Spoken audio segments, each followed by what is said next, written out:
gamers.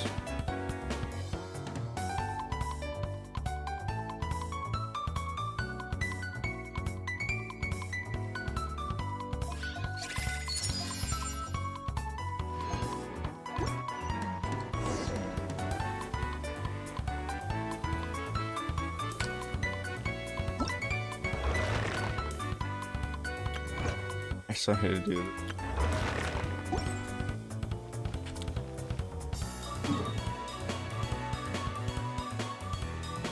That's for later.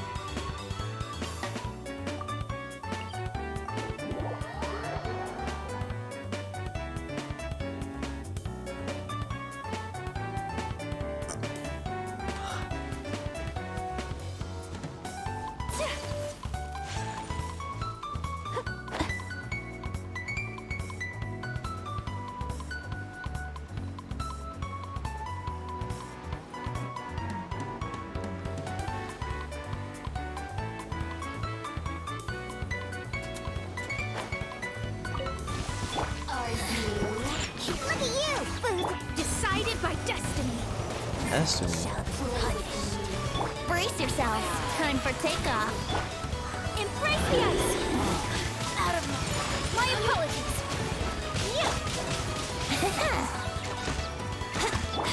Fate is upon you. Let me scribe. Take flight.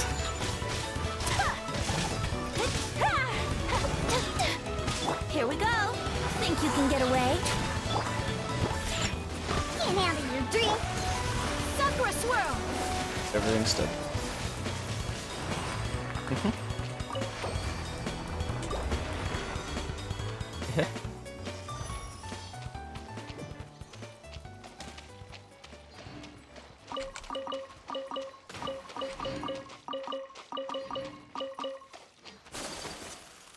I must do it. It's lavender melons and birds. Correct. Correct.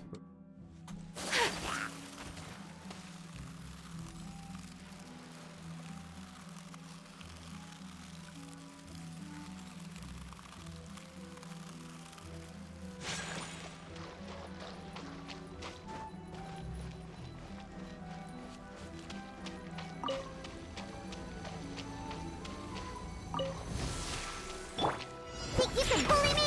Decided by destiny. Delve into... Yahoo! Time for takeoff. Yeah! Kamisato art. Sumen! Sayonara special!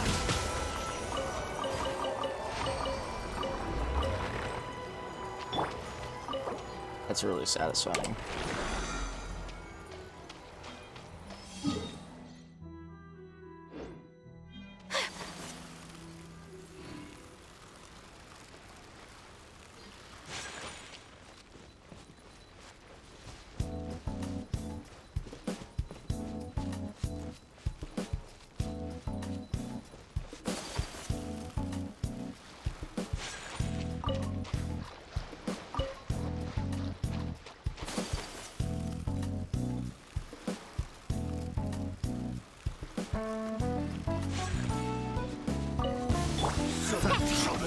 Fate is upon you. Think you can get away?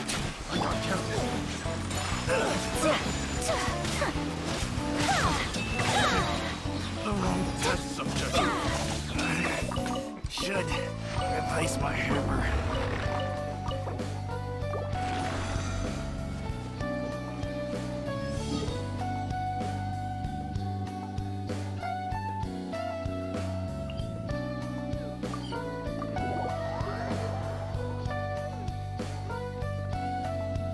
You're busy.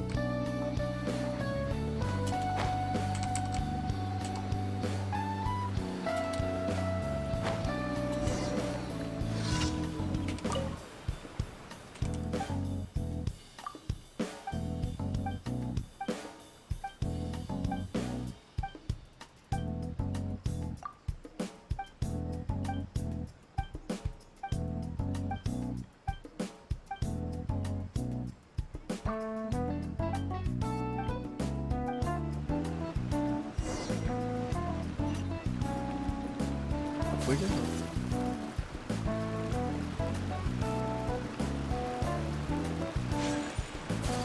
Okay, stop getting stuck on the stairs.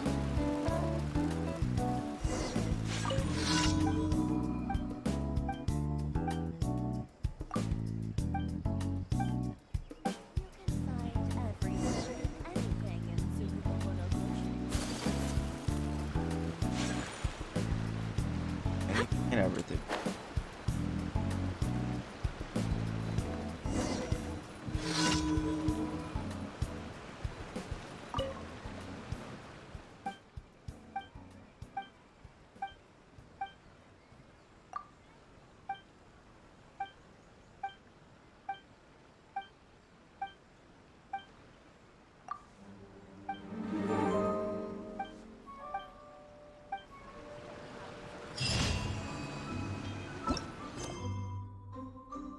For some reason, Nino hates that commission.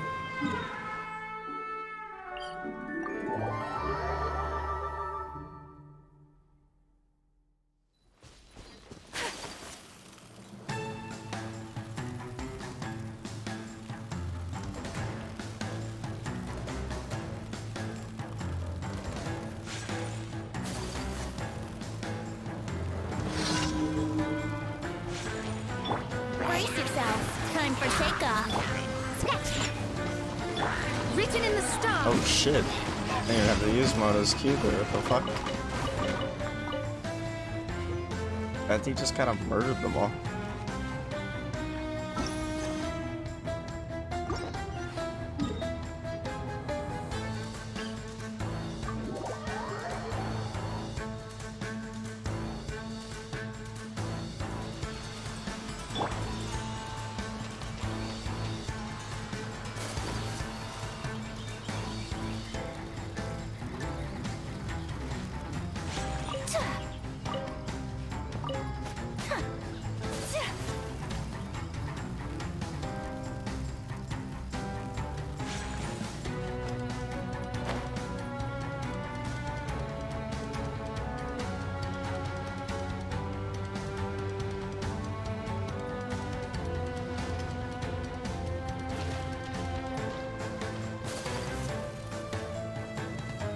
Alright, 1v1 me. Let me try. Can't handle your drink. Sakura swirl. My apologies.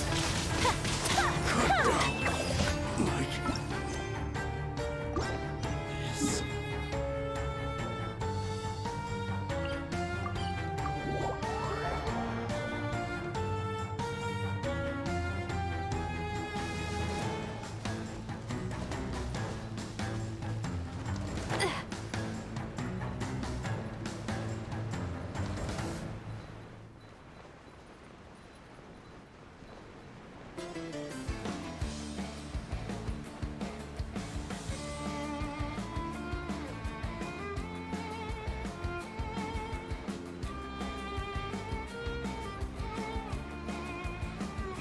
Bruh, PlayStation needs to stop leaking shit.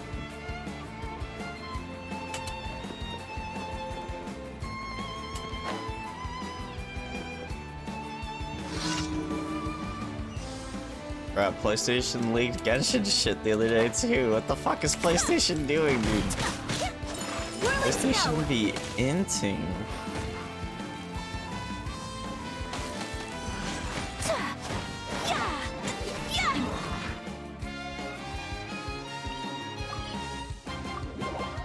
It should actually be.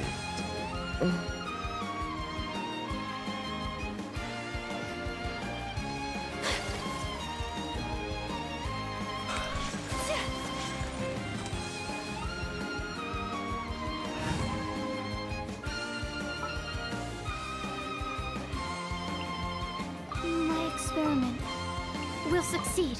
Working here? Add Astra.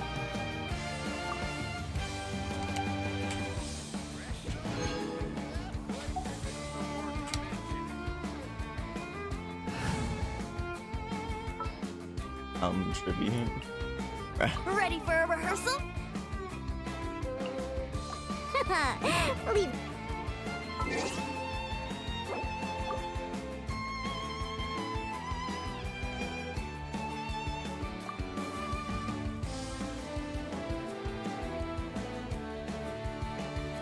I love that wallpaper.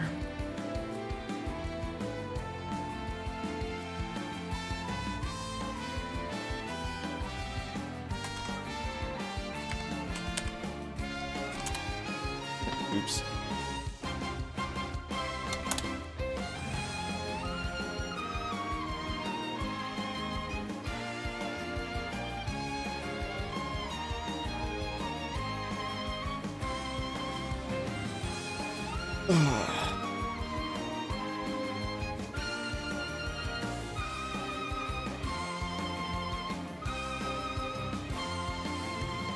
Hopefully that answers your question. Lol.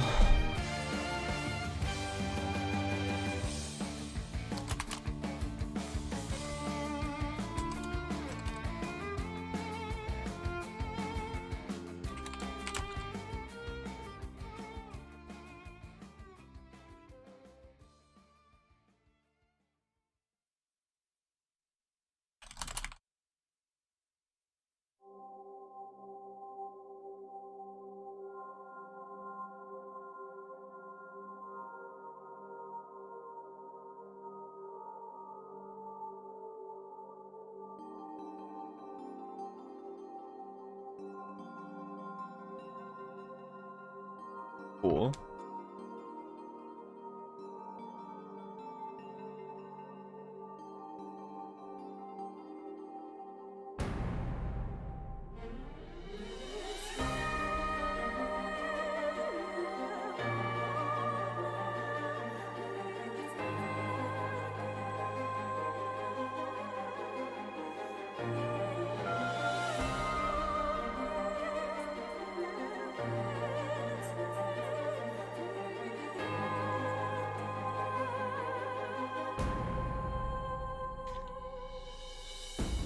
I called in today because not only do I feel like shit and my pump was stupid, but you know, this full.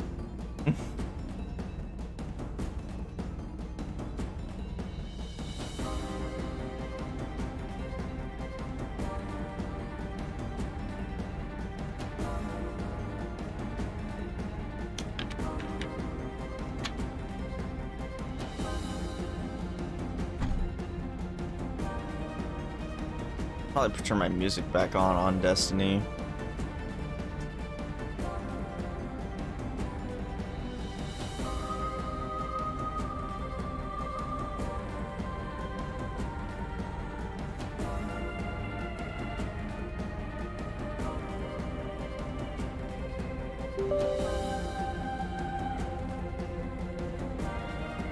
Was Steam not open?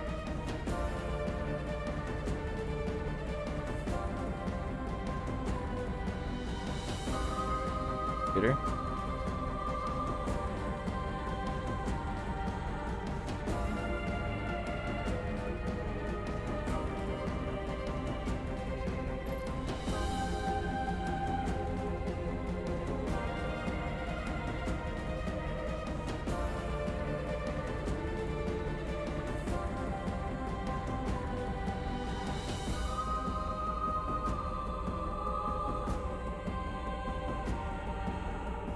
Bro, I can't wait to be in the queue later.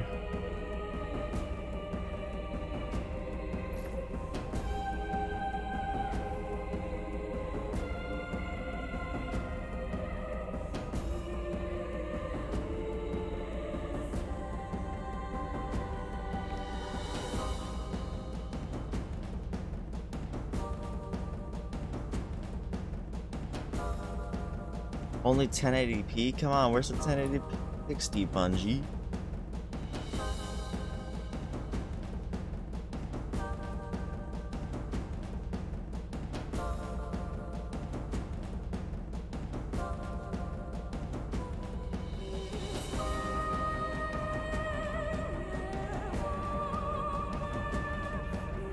I don't really know what the pre-show is gonna entail. Because the Vidoc's gonna be the interesting stuff, so I'm not sure what the pre-show is gonna.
Yeah, Jim.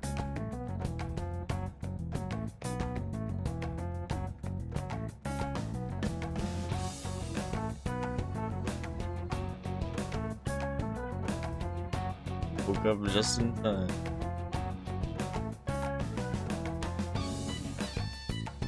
Hey, dimmed.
Make sure Steam.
I think this song only plays when you're fighting Dvalin while flying.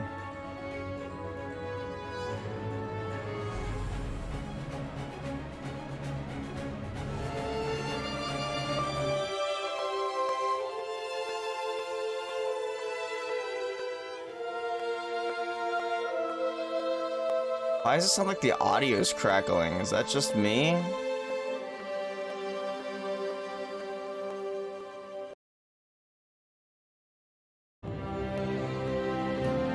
Bungie, your audio's botched.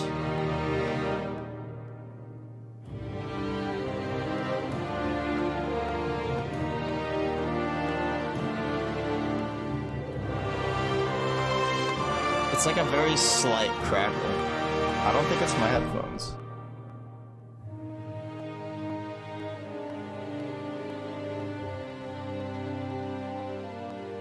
Yeah, it's like a popping. See, Damon hears it too. It's not just me. It's Bungie.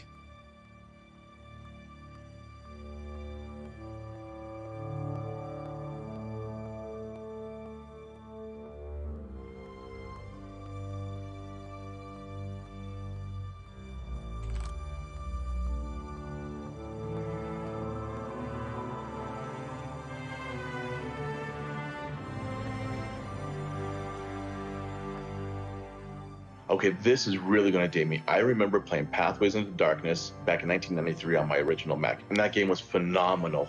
Then Marathon. Oh, I would troll the AOL message boards for the news of the release of the demo, and I tried to download that demo on a 14.4 modem with people picking up the phone. It took forever. Marathon 2 and Marathon Infinity.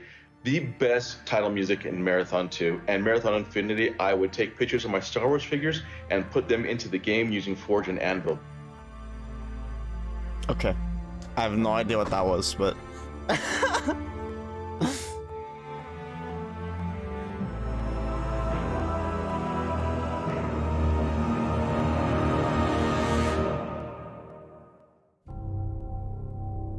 God, I really hope they fix this audio.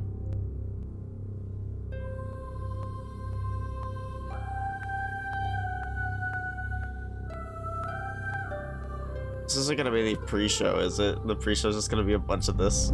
I hope not.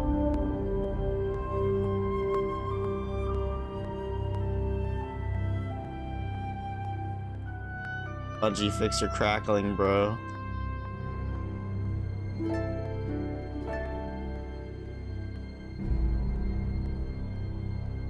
That's sick.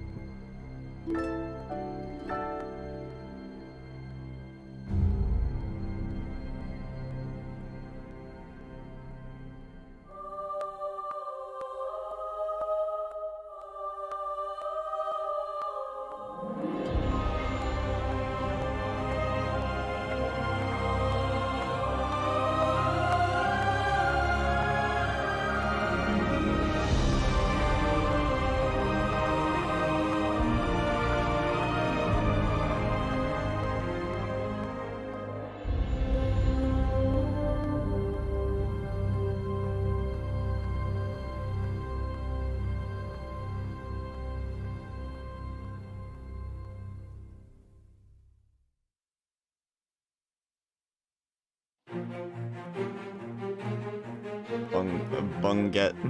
30 years of creating the games that we love, the games that I've grown up playing throughout my childhood, teenage years, and also my adult life. From the OGs, or my OGs, games I started on, the Halo 2s and the Halo 3s, winning championships in these games, from the collectibles and Reach. Amazing artmanship, craftsmanship, designing, coding, all these tireless hours you guys have put in to create these worlds. Girlfriend is top tier trash, bro, but it's hilarious. From the Destiny 1, and all of the lore that you started with, more collectibles, all the way to Destiny 2. It's top tier, god.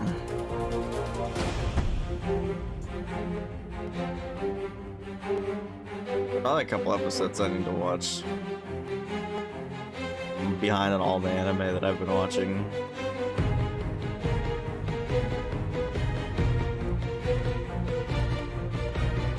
Cade Ballin.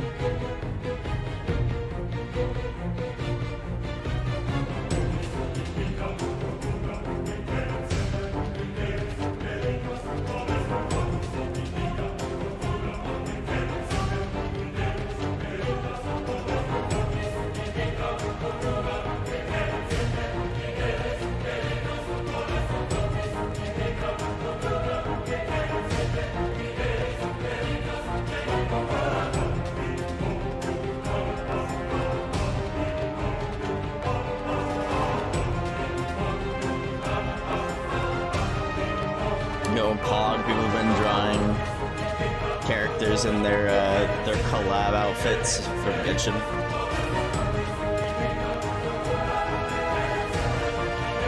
Here's Hu Tao for, you know, I know you both are fellow Hu Tao lovers.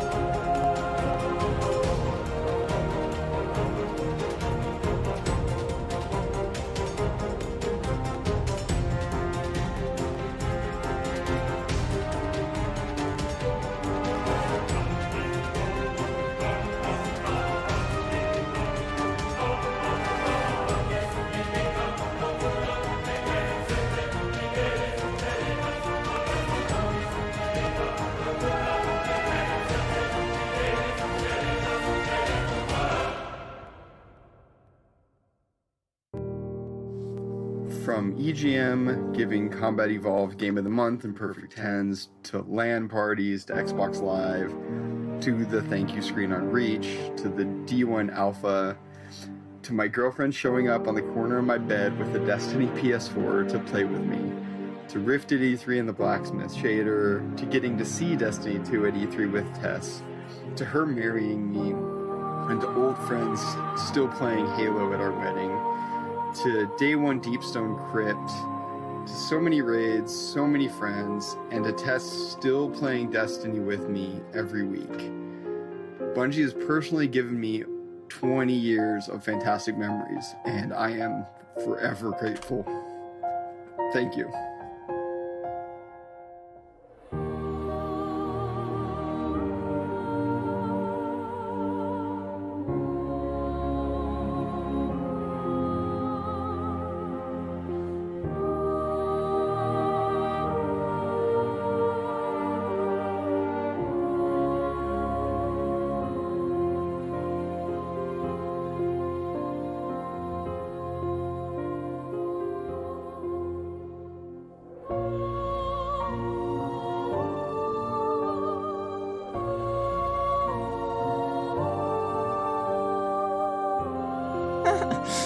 People on top of the taken balls.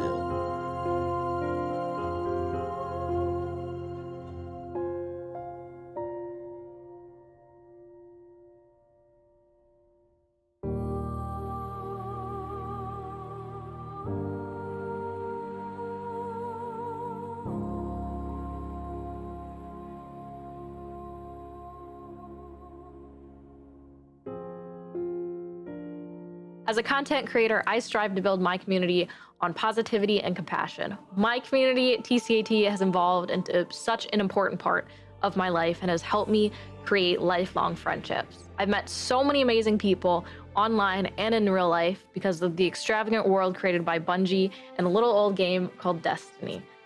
Some of my favorite memories include traveling to Bungie to reveal the Taken King, going to GCX and meeting so many amazing people, and raising money for St. Jude. I will cherish all of these memories, and I cannot wait to make more.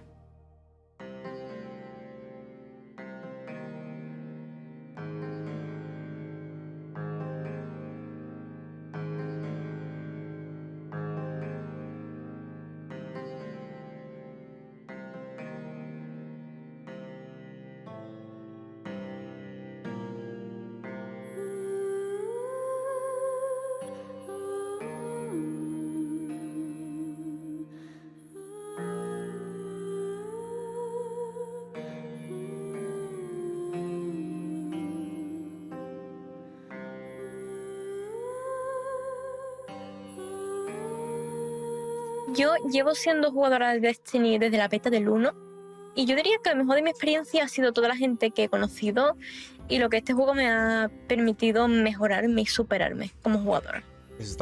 Lo más gratificante para mí han sido las experiencias en raids de día 1, la competitividad que estos generan y los retos en solitario que esta magnífica entrega te permite realizar.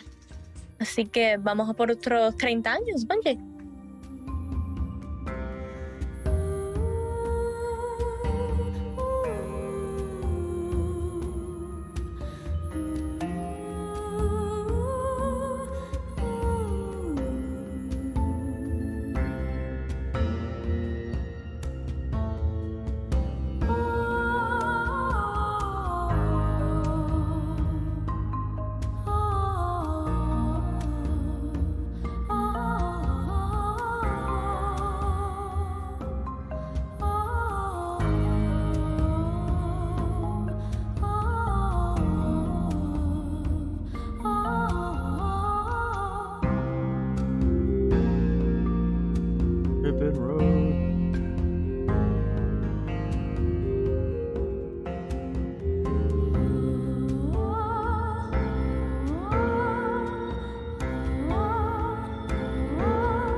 Had to fix the popping, it sounds like.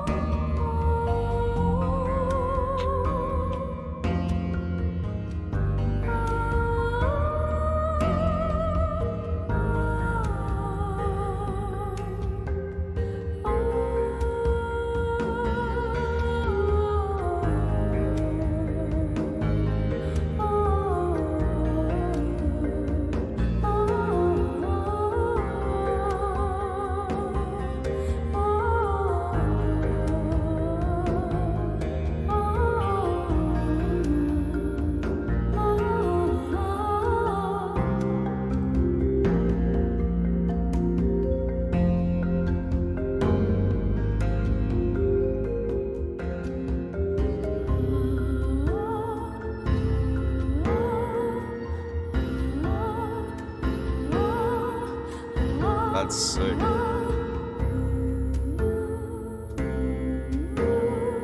So, my clan, Peasant Guard, was formed through a love of Destiny, and it's made up of players from the UK, America, and Norway. And my favourite Bungie moment, something that will stay with me forever, is after a year of playing together online, we were all contacted by Bungie and asked if we'd like to be flown out to Germany to meet in person and to have that moment captured in a mini documentary. And that happened over 6 years ago now, and it always brings a smile to my face whenever I think about it. So yeah, no question, that was my favourite Bungie moment.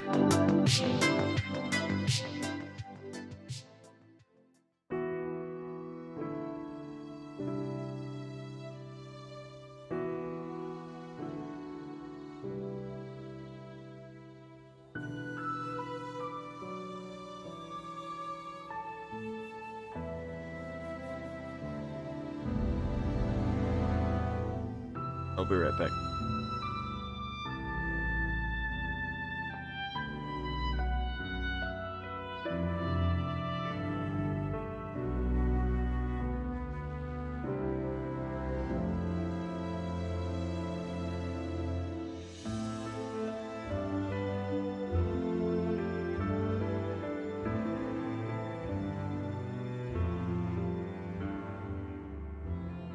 I am a former drug addict, and playing Destiny 1 kicked my drug addiction.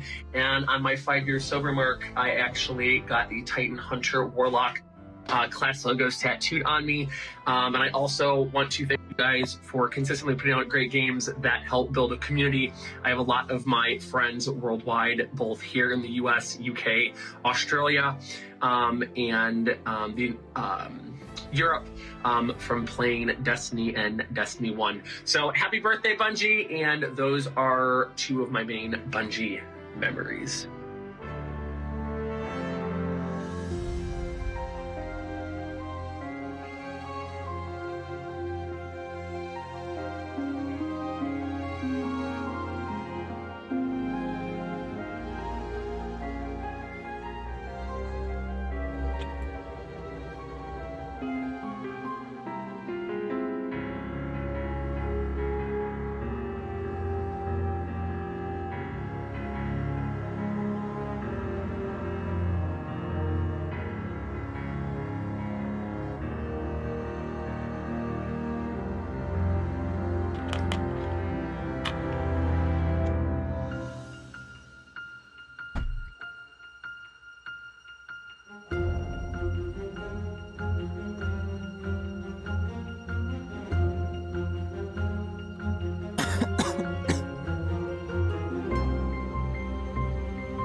We're still gonna be waiting a while, I think. This is all gonna be art and stuff.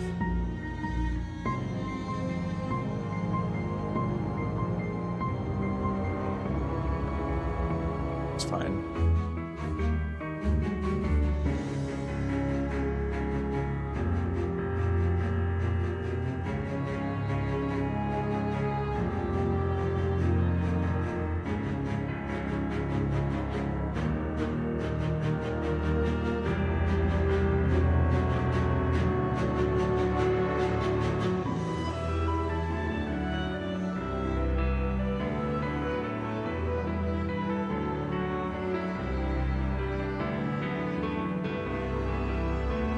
I think it all starts with going home Yeah, it's after right, school like Cactus. every day and playing Halo 3 custom games all night. Trash Compactor, Tremors, Duck Hunt, so many fantastic options. Stairway to Heaven. And then I think the moment I really got into Destiny and just fell in love with that game was during the Vault of Glass. Back then, exotics were really uncommon, and one of our teammates had a hard light. No one had ever seen it before, so we're all like, dude, what the heck is that gun? And he just goes, watch this. And of course, starts shooting off the walls, and we see all the bullets ricochet everywhere. And it was that moment I knew I was hooked.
801.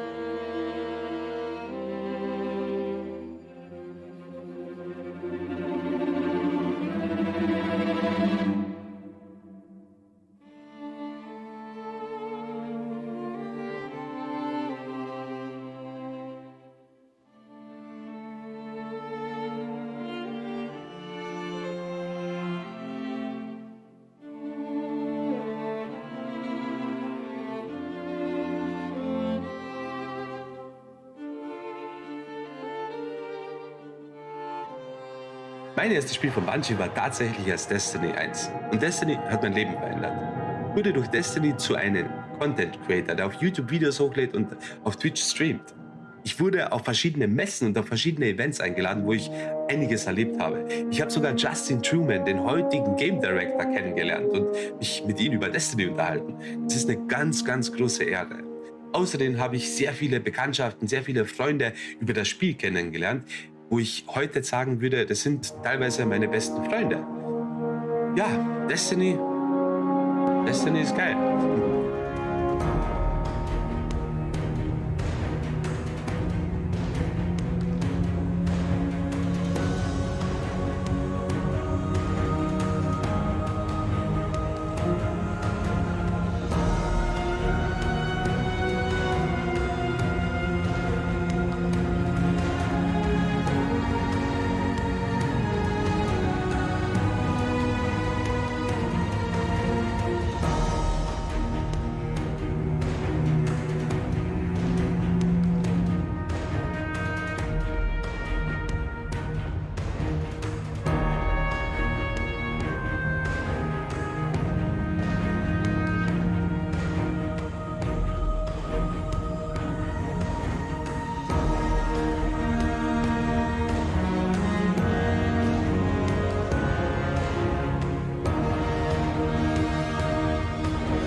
Sorry to be talking more, guys, but fuck, man.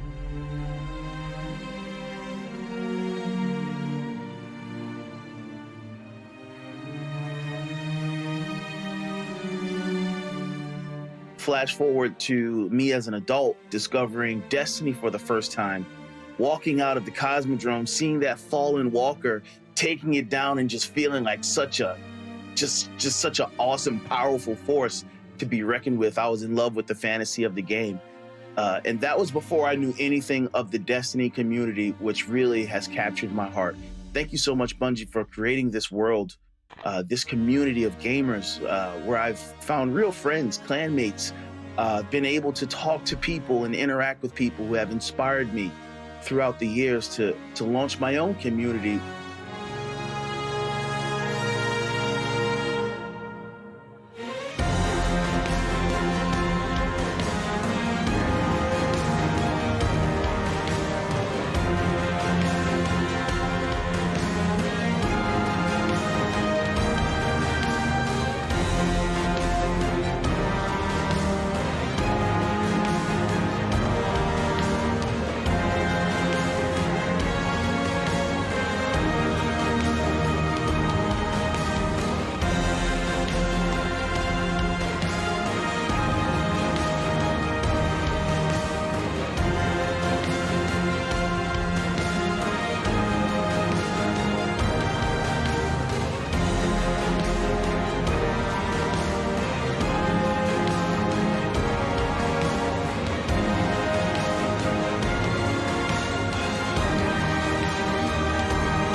That's really cool. That'd look really good on a t-shirt.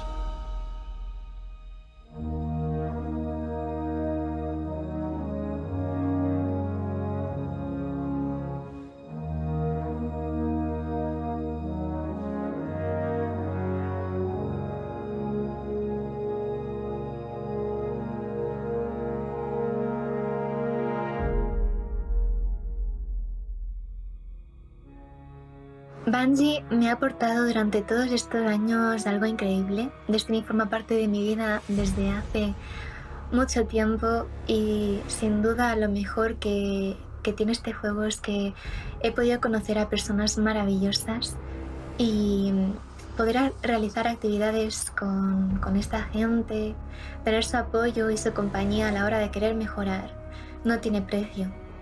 Espero poder seguir durante muchos años más en este mundo y poder esperar con mucha ilusión y mucho hype todo lo que está por venir.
My favorite memory from a Bungie game has to come from September 2016.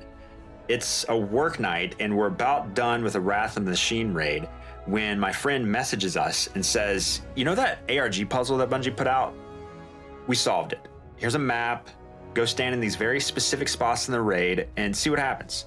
So we do it and these two monitors turn on and they start spitting out ones and zeros. And someone on the team's like, that's binary. I think that means we need to stand here and over there. Then, the mysterious diamond in the center of the room opens up, revealing the next step in a quest to get Outbreak Prime, an exotic weapon, and we're losing it. I stay up all night, finishing the quest. I get maybe 2 hours of sleep before work the next day. Figuring out how to open up the diamond in the Wrath of the Machine raid is my favorite memory, because it combines the two things about Bungie games that keeps me coming back: unraveling mysteries and sharing experiences with other people.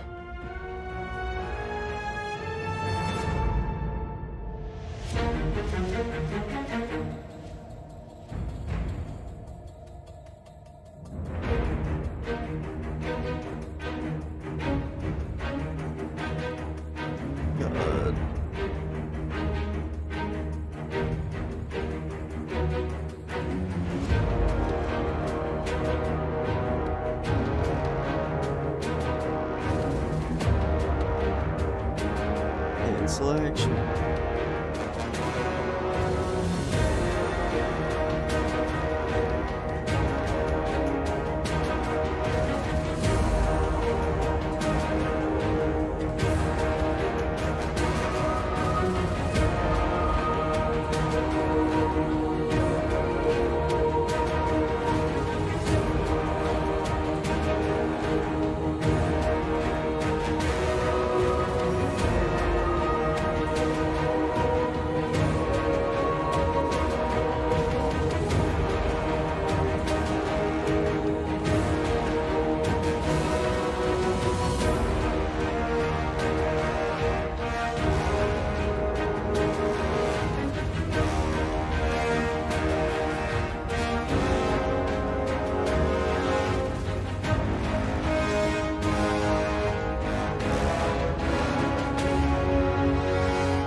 Like, there really have been so many special memories.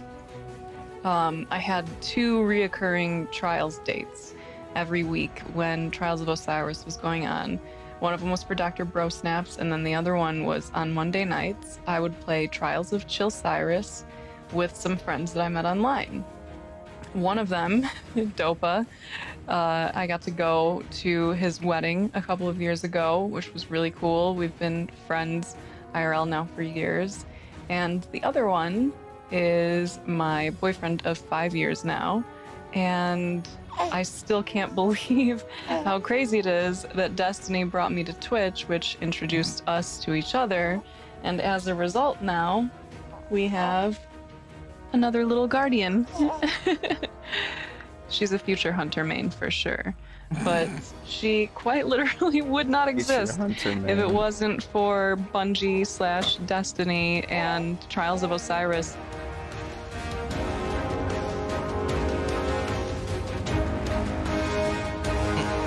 I love this.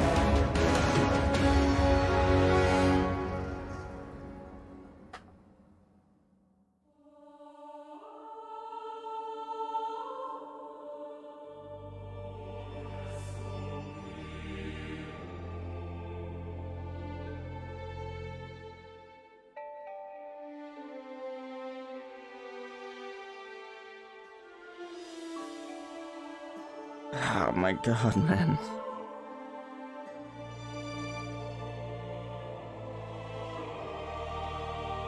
My head is fucking killing me, bro.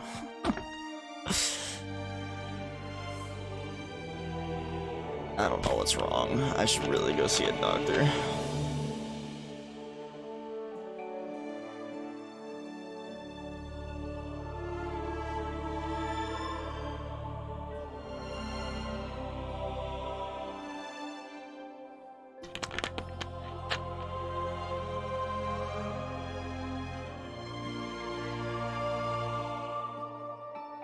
I think another one of my favorite moments was the D2 reveal event.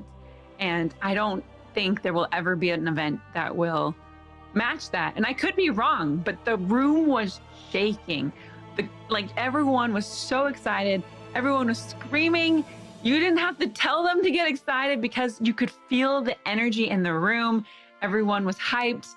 There was like this vibration in the room of how excited everyone was, and it was just, I remember just holding Watts' hands while the trailer was going on, and Zavala just came down, bubbled up, and I'm pretty sure we cried together. We cried while holding hands watching the cinematic trailer for the D2 event. So I remember that being such a huge moment, and I just knew that I was a part of something that was way bigger than I thought.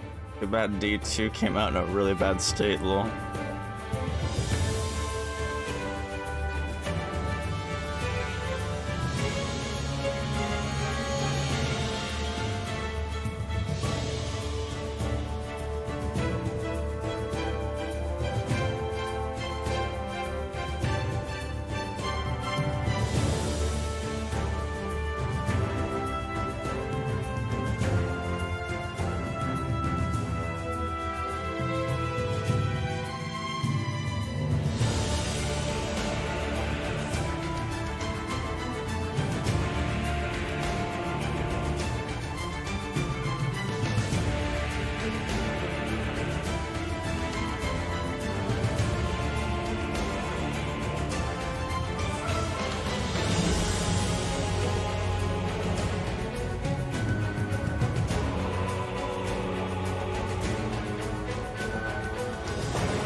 I don't know when the update's supposed to be available to download.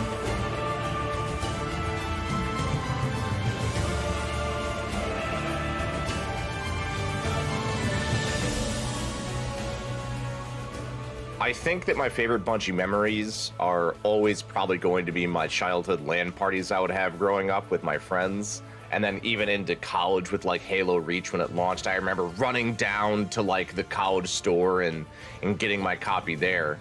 But as an adult, I don't think I could ever replace the memories I have about the day one raiding I've done with my friends. Just being faced with a colossal challenge and defeating it with some of your best friends, there's just nothing quite like it. It's true. I love doing day one raids with you guys.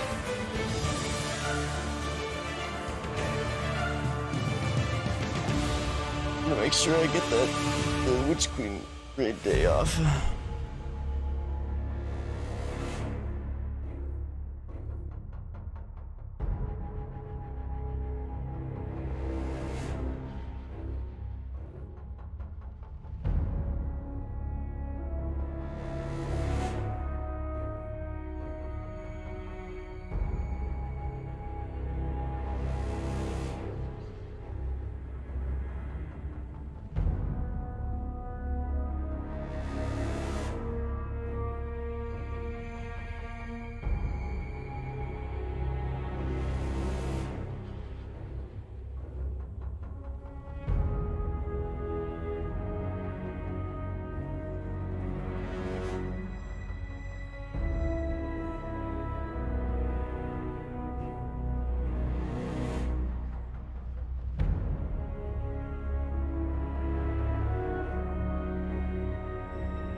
My clan math class in 2016 rented out a house for PAX, and easily one of my favorite memories through all of this has been being in that house with them for a few days, just hanging out, everybody chilling together, and just having a really, really good time. So I never would have had that without Bungie and Destiny. So.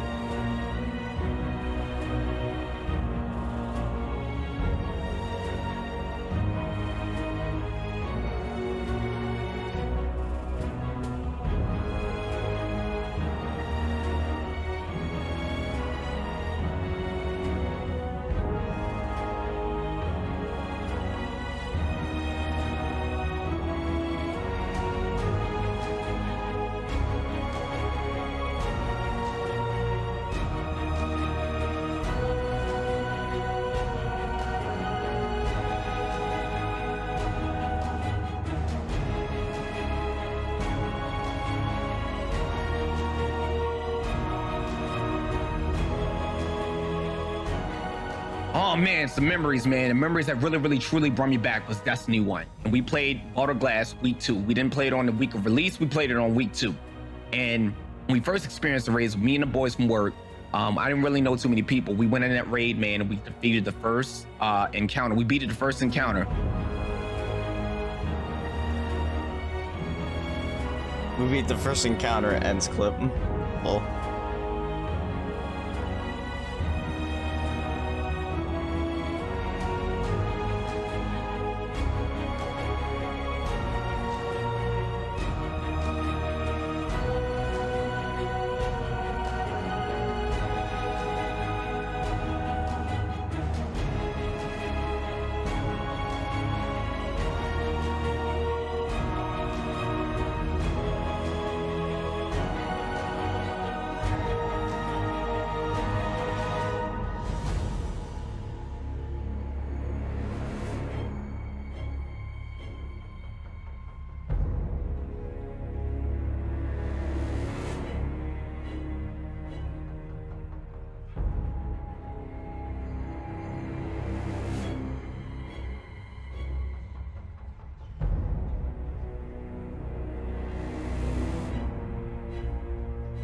You know, the thing about Bungie memories for me is that it's memories of my friends, because Bungie games are about friends. It's 4 friends sitting in a room, everybody with their own Xbox, everybody with their own TV, and everybody yelling at each other because the one person keeps bringing the gravity hammer into the elevator, killing all of us. It's Destiny with a crew, 6 people, tired, long night, and you haven't beat the raid boss, and you want to beat that raid boss, and the last run it works, and you yell for 25 minutes before you log off.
Like, that guy's name is just Fish Seller.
I had just moved to the States, and the very first friend that I made here was a Guardian that I found in the Cosmodrome.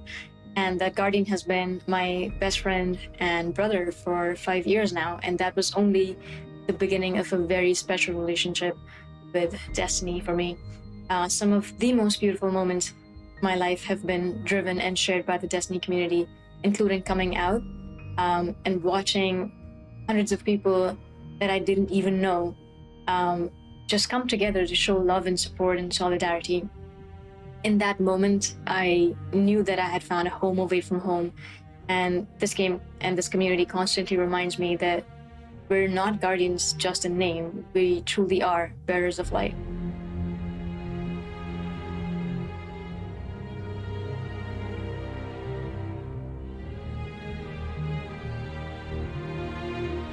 Is that a Master Chief helmet, bro?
What's up, man? Yeah, if you guys just want to have a seat, it's just literally recording a conversation, so.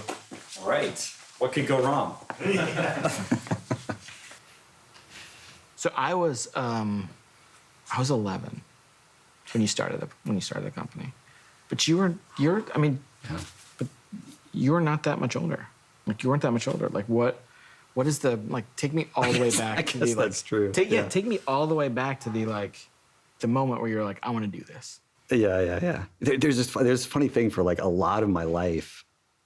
When people would ask me, like, how did this start? I'd be like, I don't know. It was kind of weird. I just like started making games, and it seemed like it was fun, and I kept doing it. And when I when I really started thinking back to my childhood, like I've been obsessed with how like rules can change human behavior and how you can all agree to play a card game by a certain set of rules. And, the adults that I was observing, as a kid they could play cards all night and laugh and, interact in whatever way that they did. And yet you could take a different set of rules, for example, a set of rules that a 5-year-old made with the best of intentions. And the adults would like nod and laugh, but they would only play that game for, 3 minutes. And like, that is like always fascinated me. And I realized, like, looking back on it, that I've been doing that, my whole life. And it like irritated my friends and they didn't want to play. I mean, because we start as a game designer and you suck. Like, you're terrible. Like, your games are horrible. I mean, they're not even games. They're just, it's almost, you're just like a little tyrant trying to get people to do things. And I remember like I probably spent like weeks building this like really complex pen and paper adventure game on index cards. And I'd like drawn pictures of monsters and everything like this. And I remember finally getting, a friend to play it at school. And it was like the first dice roll, like some creature like killed his character or something. It was just like the worst possible, like outcome. And I was like, I was like in 4th grade or something, but some kids look at the garbage truck and are like, that big, powerful machine. Like, that's what I want to be. But to me, it was the deck of cards. Like, I want to know how to control that. Like that, like power to build an experience that when people come into it, they leave with a smile on their face or more connected to the people around them. Yeah, I've been doing that forever. It's kind of crazy. Way before computers. And then of course, right, I saw games on computers and I was like, wow.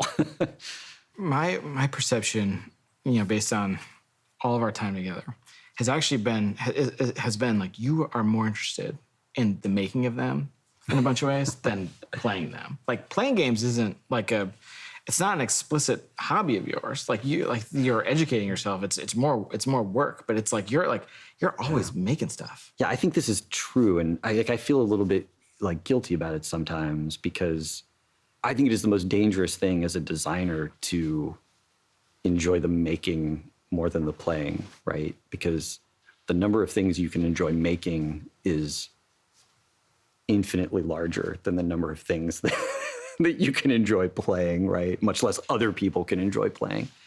And so, yeah, what you say is true. And I feel like it's sort of like an addiction that I've had to fight so that I make things that are worthwhile. Because it's, the whole shtick to me is about, touching other people, like, somehow. Yeah.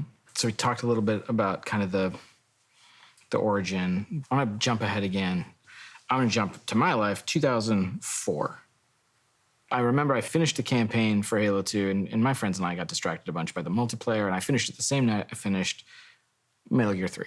And after I finished both of those games, I went and watched this Vidoc, the documentary that, like, I look at now, and I met a bunch of y'all, and I'm like, oh, I didn't pick up on all the like human suffering in this documentary the first time I watched it. Do I get to sign your? No. Do you remember this? I looked for it actually before I came in today. I don't think I have it anymore. You don't? Yeah, no, I remember the sweatshirt. Yeah. Okay. Yeah. Okay. Yeah. So this is what is this from? Like, what is this actually? I've like wondered this. Like, what is this? It was just like, what?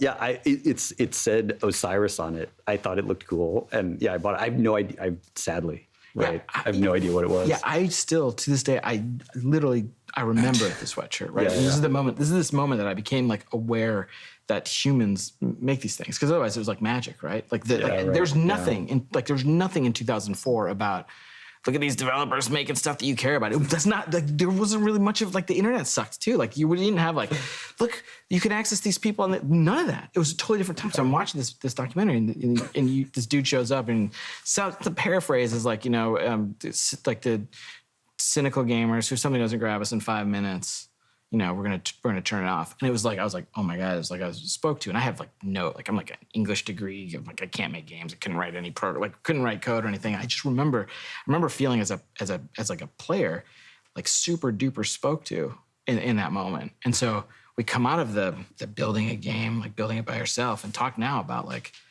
the team has changed. Like building teams has changed. Like the way you think about building teams has changed. The way like in the however many years I've been at Bungie now, in the fifth, like the way the company approaches building teams have changed. Let's go all the way back to Halo 2, like building the team for Halo 1 and Halo 2. Yeah, I mean, I think if like past Jason was here, he would disagree with a lot of stuff that I'm going to say. But I think compared to the intentionality that we, try, sometimes exhibit, know we should have about building teams and how important teams are.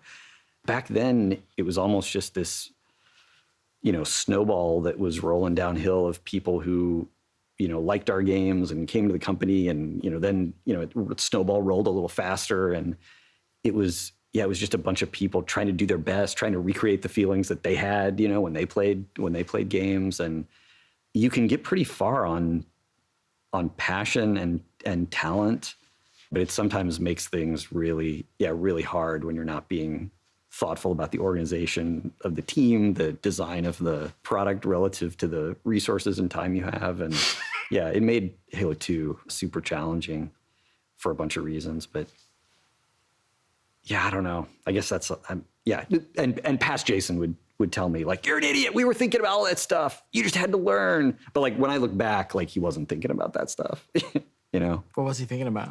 I mean, he was just thinking about the game. But I mean, I don't know. I think my past self is like not really that sharp, because I mean, every year we've learned so much, I feel. And so I look back and I think that, that guy must be an idiot.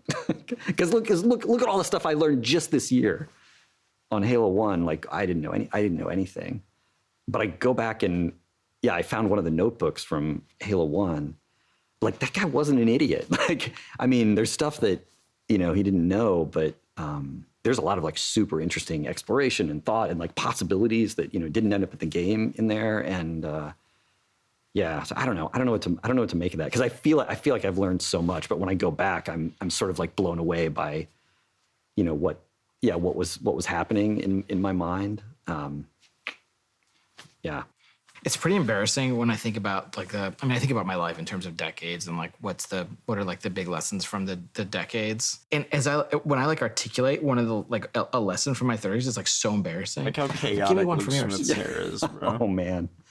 I mean, I started Destiny 1 not understanding the value of having, looks fine though, but it's just chaotic. At least somebody on the team who cares more than anybody else about what the team is missing, what the team isn't admitting, who on the team isn't talking to each other, where on the team are our dreams incompatible with the calendar, or our dreams incompatible with our ability, or our dreams incompatible with the hardware that we need to run on.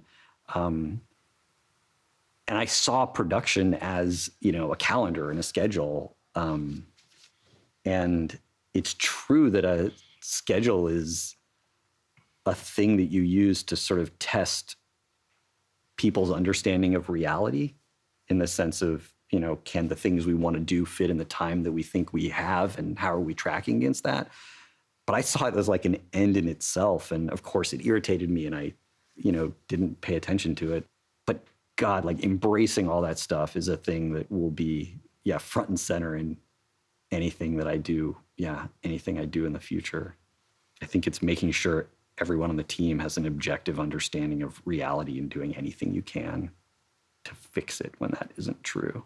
I didn't understand that when I started Destiny 1. Destiny 1 made me understand that. So what I want to talk about now is where computers are heading. Mm-hmm. Where's it going? AR is going to be the thing that displaces mobile. Like, I'm so sure of that. I'm so sure we're all going to be wearing glasses, and all the TVs are going to go in a landfill. All those companies are going to go out of business. All the cracks in our ceiling are going to get fixed in our glasses. Like, so many people are going to end up with virtual pets and windows out to the Taj Mahal or the Eiffel Tower. And interesting thought. maybe it'll be The maybe it'll be world is 20 just years. augmented reality. I think it's going to be a lot sooner than that, and I think it's going to be really interesting. And when it happens, like the reason that you're going to know it's going to take over the whole world is everybody's going to laugh at it. Like everybody's going to think it's ridiculous. When the iPhone, came out, the stuff people were saying to like not admit that they were holding like a chunk of the sun in their hands that was going to change the world. Like the stuff people said was ridiculous. And people are going to do that again. And the other interesting thing about AR is if you have AR, you have to have local compute because you need high frame rate. You need to be able to render all kinds of crazy stuff like right there, like, within 2 feet of your body. Yeah, which means I think all the cloud computing stuff totally going to happen, reality. absolutely going to be a thing. But we're not going to transition fully to, thin client. But yeah, those would be my 2 predictions. Local compute never goes away. AR displaces mobile, like 100%. So on a long enough horizon, how are we going to get ready for that? we got, So it's a great question, and I think the answer is like we already are. Like I don't think what's going to happen is there's going to be a whole new slew of games that can only happen in AR. I mean, there's definitely going to be some, but I think in a lot of cases, what's going to happen is people are going to, throw away their TV and have a way bigger TV, or they're going to go to a totally virtual space that has a bigger, screen, and they might play some tabletop or strategy games in a different way. But I think people are always going to be playing first-person shooters, with some kind of input device on like a virtual, window in their visual field. And so I think a bunch of the stuff that we're great at doesn't, get tipped over by this. The thing we're great at, right? So let's go all the way back. Bungie games, someday. Not the company's still there, but I think a lot about my life through the lens of what would go on my tombstone. I just do. I think it's like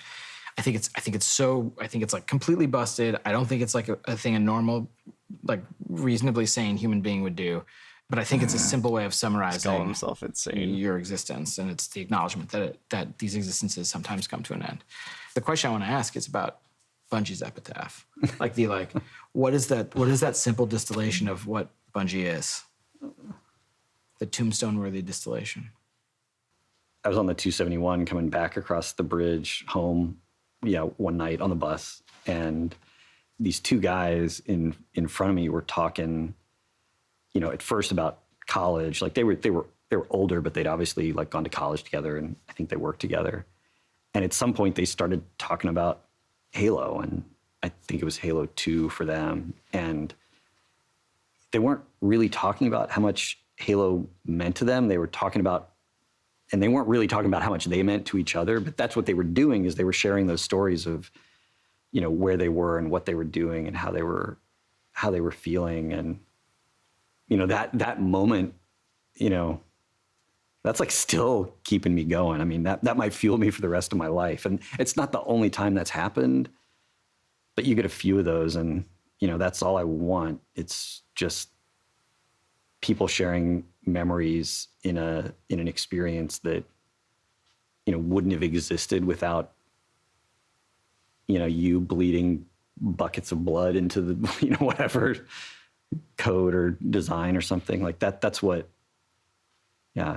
2 people having an experience that they wouldn't have had, if you hadn't created, what you created. Like that's, I don't know.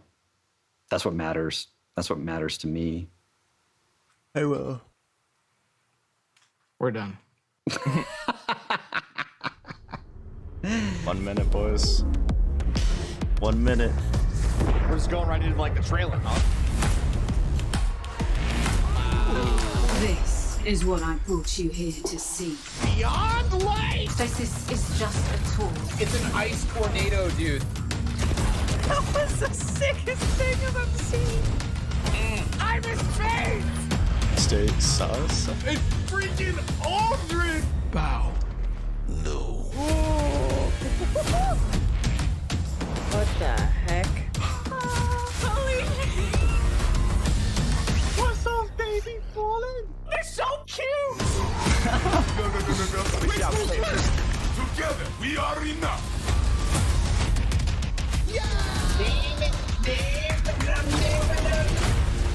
I'm gonna shoot you with 6 anarchies. You're gonna sprint at that Gorgon. Run, run. Godspeed, little doodle. Run, run.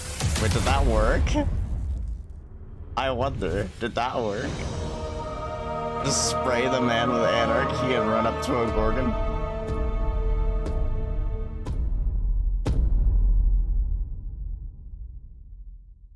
That's your fault for starting a Unite match, bro.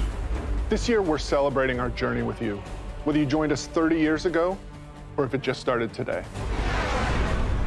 This game is in our blood.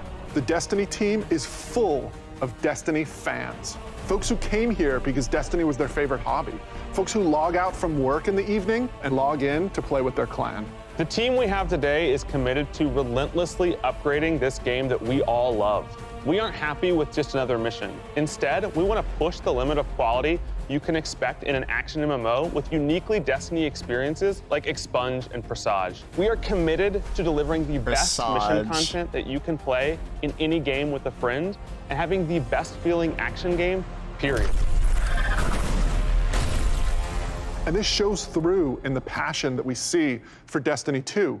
Since we declared independence 2 years ago, the Destiny community has grown by over 20 million new players. And it continues to grow faster than we ever could have predicted. We're grateful to be a part of this amazing growing community that you all have created. You represent Destiny. You help make it better every year, and you are so welcoming and supportive of every new Guardian that sets foot in the tower. And only a handful of us are going to be up here today. Most of them are in their homes, at their desks, working hard to bring the next part of Destiny to life. It's a huge honor representing such an incredible team and introducing the next chapter of Destiny 2. So, without further ado, this is the Witch Queen. Oh shit. Oh shit.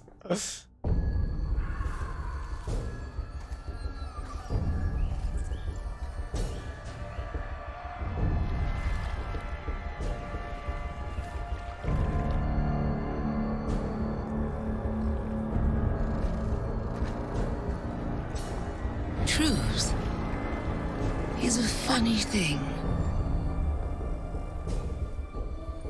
Does it live in the world or in the mind?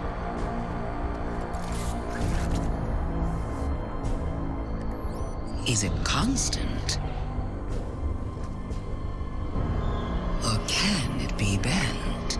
How is that? Who decides what is true? In this universe of light and dark,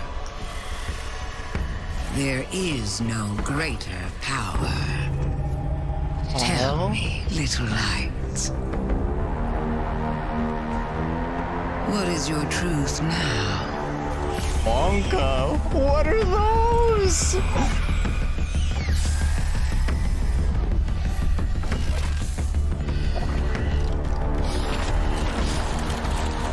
They're like hive ghosts. Yeah, that's exactly what they are.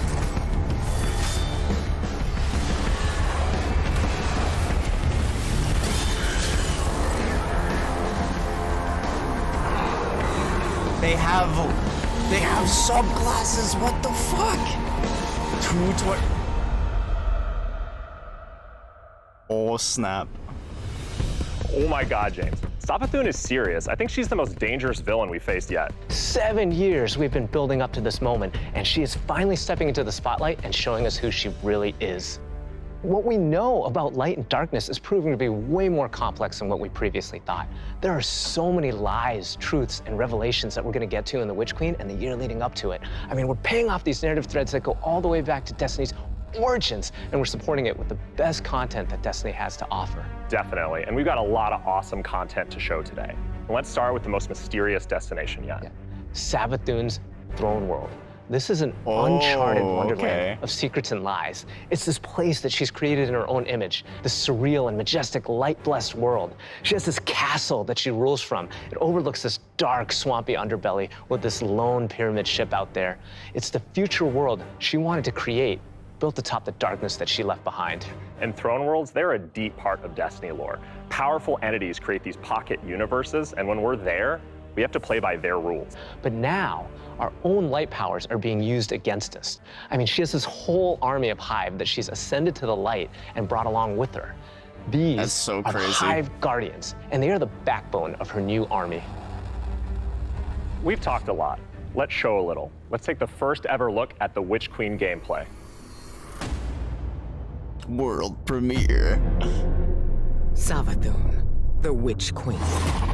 Hive god of cunning and lies.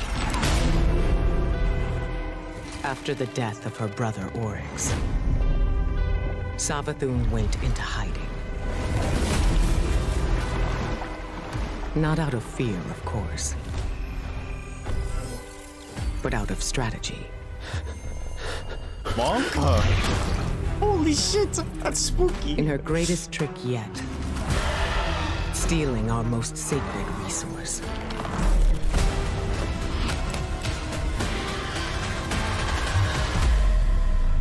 The one thing we thought she could never touch. The light.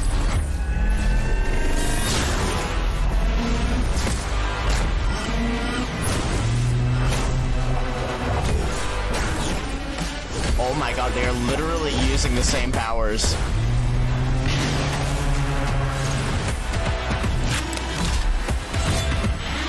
Are we gonna get a huge difficulty spike? What was that they were just using? What, is that a spear? Spears? Let's go! Oh. All right.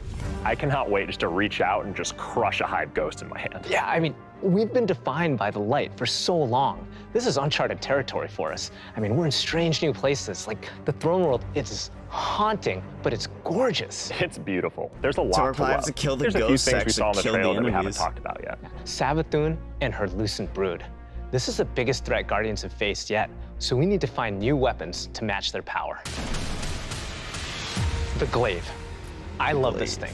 It's brutal and elegant.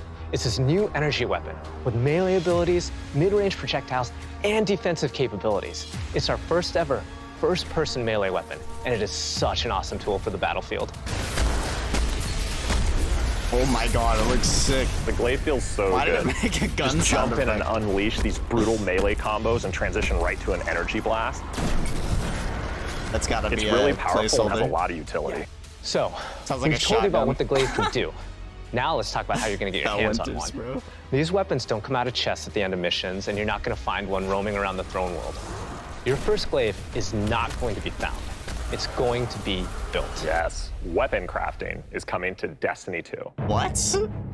All right. Now, chasing weapons has been an integral part of the Destiny Pursuit game since the beginning. And over the years, we've added more deterministic paths to get the rolls that you want on guns. Think things like Umbral Engrams and the Raid Chest. Weapon crafting unlocks the freedom to choose all that and more. It gives us ultimate control over the guns. Now, this is a combat-focused crafting and progression system. That means the more you use these weapons, the more objectives you complete with them, the more you'll level them up, and the more powerful they grow over time. And at launch, here's the awesome thing. You'll be able to craft all Throne World weapons, new raid weapons, and the seasonal weapons. There's just a ton of stuff to do in this system. And the Witch Queen is just the beginning of weapon crafting. We have plans to add more craftable weapons, both legacy and new, throughout the year. We've seen and we've talked about a lot of really cool features, but let's get right into the meat of it. Let's talk about the Witch Queen campaign. I love campaigns. They've always been a cornerstone of the Destiny experience. They're rich, deep stories interwoven with big combat sequences and memorable characters. They take us to remote worlds in our ever-changing universe. And so we're putting extra care into the campaign for the Witch Queen. We want you to feel those goosebumps when you step onto the throne world for the first time and come face to face with Hive Guardians. And every one of the missions has its own unique fantasy. Like What does it feel like to storm a castle or just go straight into the depths of hell? If you like games with standalone God. campaigns like Doom, Titanfall 2, God of War, and Halo, then The Witch Queen is for you. You get like a full feature-length campaign. In addition to our classic normal mode, Legendary is our tougher, aspirational version of the campaign, where the enemies hit harder and respawning is heavily restricted. So every battle is a gut punch. Every boss is a worthy adversary. It's gonna hurt. You might tap out, but if you persist and you get to the end, your time will be well rewarded. Whether you want to play solo or This with a looks fire sick, team, bro. the difficulty will scale based on how many people you bring. The difficulty Before we was go, okay. one last trip down memory lane. I remember camping out the Predator for Destiny 1 because I just had to have the Ghost. To me, it was like the symbol of destiny. And if you care about that stuff like me, you're gonna want to get your hands on the Collector's Edition because you're gonna get a Hive buddy to go up on the shelf with it.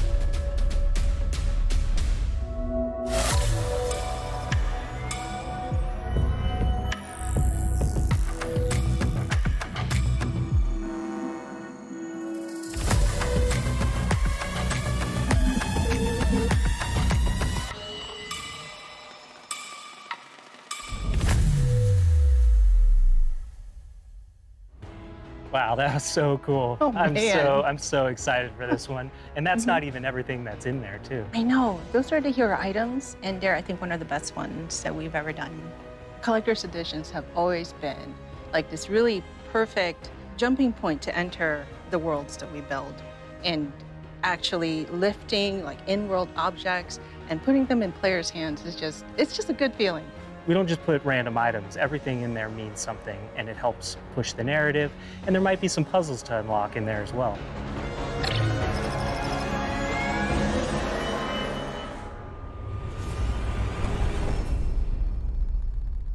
So at this point, you can see Savathun has been one of our greatest threats, operating behind the scenes for years. You may have heard of her brother, the Taken King, but Savathun is the most dangerous being we've ever faced. She's cunning, elusive, she works in the shadows, so in a way, Savathun is new to all of us. Exactly, and now it's time to finally see this legend reveal herself and change the Destiny universe forever. But when we talk about the overarching story of Destiny, we don't just mean the plot lines or characters that feature release to release. Narrative is a guiding force in Destiny, and we're calling on its rich history of world building, bringing that to the forefront and growing it in a bold new direction. So when you join the game today, you'll experience an immediate call to action alongside millions of your fellow Guardians. During this past year, we watched the results of your actions play out across Destiny's seasonal releases. You've redeemed old foes, brought former enemies to the bargaining table, learned that there's always more than one side to every story, and built alliances no one ever thought possible. And on the largest scale, you'll experience a vast, living, interconnected world of stories that's striving to a greater end. We need you, Guardian. You'll experience this alongside a massive community of Guardians, release after release, together. This is our universe's cosmic purpose. This 10-year journey we've been on since Destiny 1, it's drawing to its dramatic conclusion. The Light and Darkness saga will end. But make no mistake, Destiny 2 will not. We're building not so much to an ending, but more to this transformative moment for Destiny 2's future. Last year, we announced The Witch Queen and the following expansion, Lightfall. And now we're excited to announce the release after Lightfall. Oh, really? The final chapter in the Light and Darkness saga, Destiny 2, the final shape. It's going to be one wild, continuous ride. The final shape. And that ride starts with Season of the Lost. Not only is it the prologue to The Witch Queen, it's your first opportunity to interact with Savathun. But rather than spoil it for you, why don't we take a look? So the travel. If we are to survive the coming storm, the tower and the dreaming city must stand united. We play this today, boys. We are surrounded. A ring of spears pointing inward from the edges of our system.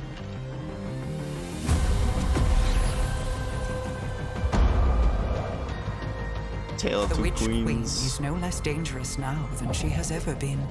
We must uncover whatever secrets she knows with the time that we have.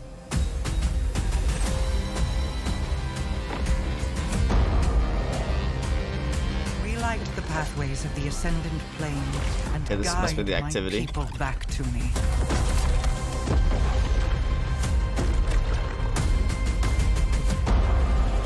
Shattered Realm. There is a malevolent force. This is a at new work in this dungeon? plane, Guardian.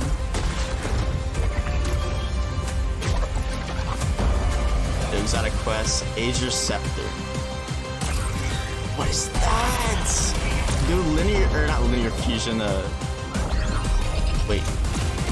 Trace. Your knack for violence is needed. That's a new linear fusion, though.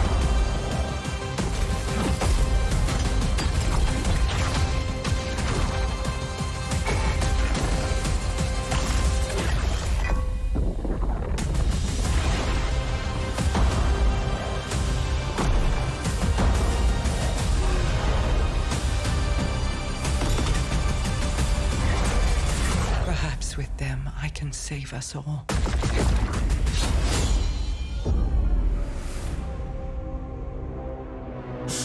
Let's go, dude.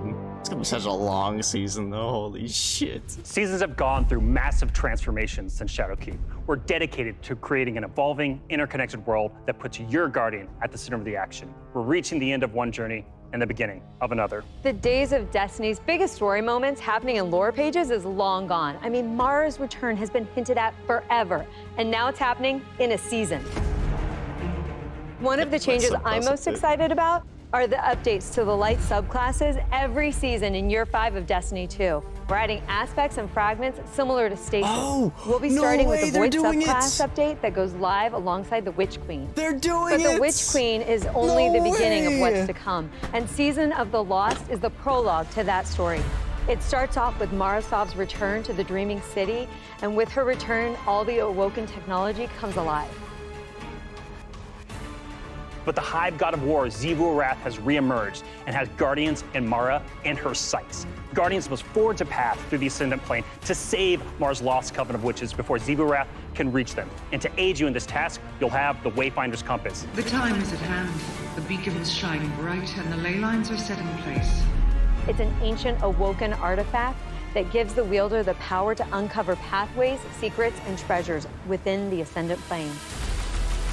There's a plethora of new weapons coming, including a suite of legendary stasis guns that will stop your enemies cold. It's a 180, though, I think. The armor makes you feel like you're a member of Queen Mara's court. And no season is complete without new exotics, and Season of Lost features one once intended for Uldren.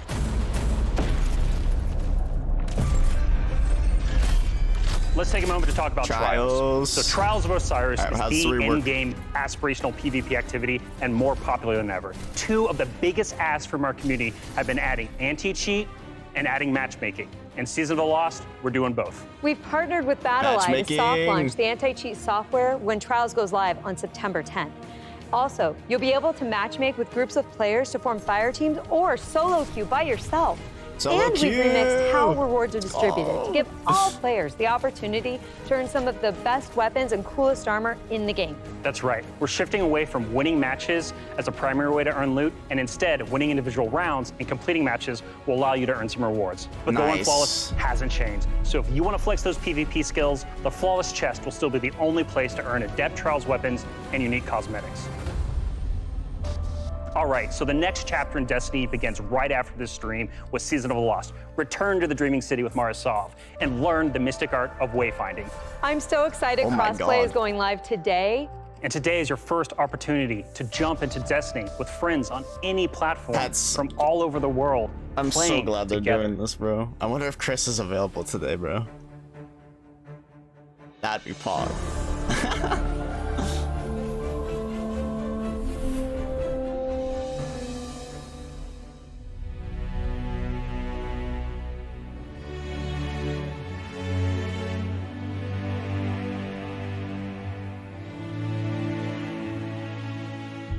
No, David, no.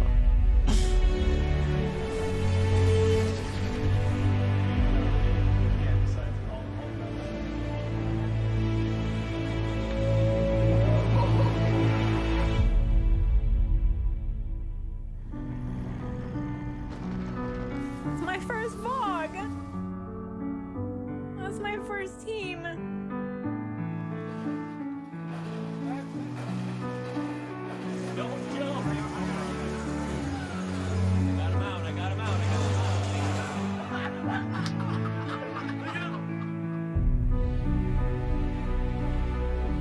As a company that prides itself on taking care of its employees and their significant others and their communities and those who are in need. They wired in boys. It's pretty devastating as we look at the racism in America, and our intention is to do better and to leave the world in a better place. We want to be a part of that social change.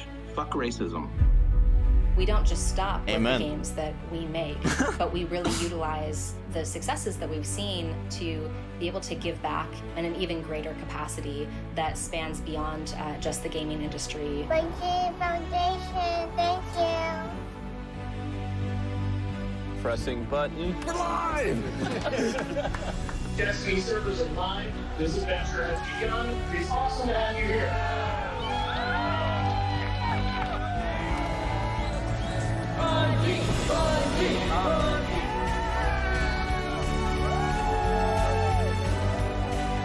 This game is going to single-handedly destroy my social life, and I can't wait.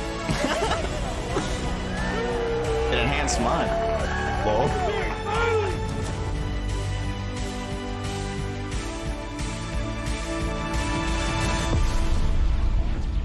All right, Guardian. Time to kick him where it hurts.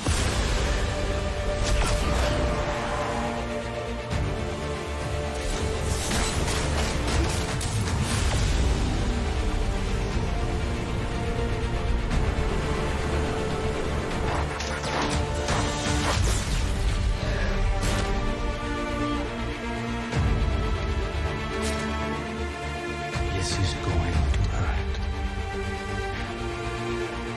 A lot.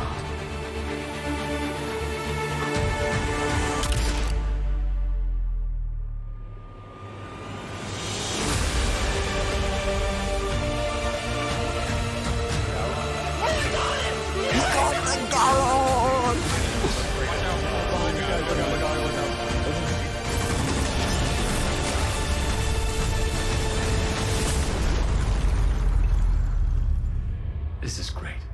Anyone want a hug? Hugs? No? No hugs.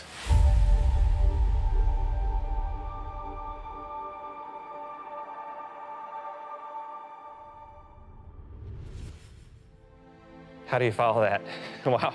Hug. 30 years. And I remember when Halo first launched, and my friends and I completed the entire campaign in a single epic play session. And as the credits rolled, I knew that Bungie had transformed console gaming forever, and that I would be a lifelong fan. Yeah, it changed how we played games too. I remember getting together with friends for Halo weekend LAN parties. We had so much fun. And 30 years of Bungie games is something special. It's something worth celebrating together. So we're gonna have a party in Destiny 2. Starting this December, we are launching the Bungie 30th Anniversary Celebration in Destiny 2. Free for all players, the 30th Anniversary Celebration will offer a new 6-player matchmade activity, secrets to unravel, and rewards that commemorate our long and storied history together. And that's just the beginning. In addition to the free event, players can also purchase the Bungie 30th Anniversary Pack that includes a new treasure-themed 3-player dungeon set on the Cosmodrome within the fabled Loot Cave. Players will plunder its depths to discover an exciting new Thorm-inspired armor set and fan-favorite Destiny 1 weapons like Izaluna and Thousand Yard Stare. It even has the Claymore sword from Myth. Purchasing the pack unlocks a range of awesome Bungie-themed armor ornaments and cosmetics to collect, including ornament sets inspired by the Bungie 30th Anniversary Celebration and Marathon. But the dungeon holds one more secret. The crown jewel of its weaponry is a Destiny 1 classic.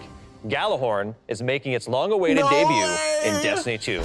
No way, Nita's gonna lose. We're gonna take its shit, iconic bro. status to the next level. Galley has been carefully updated for the Destiny 2 sandbox. So, this December, join your friends and collect exclusive rewards during the Bungie 30th Anniversary Celebration. But the party isn't only happening in Destiny 2. We've partnered with Nerf Limited to create a functional, dart-firing Gallahorn. We'll have more on that soon. And that's not all. Here's a look at some of the incredible loot we've made over the years and a sneak peek of what's coming up.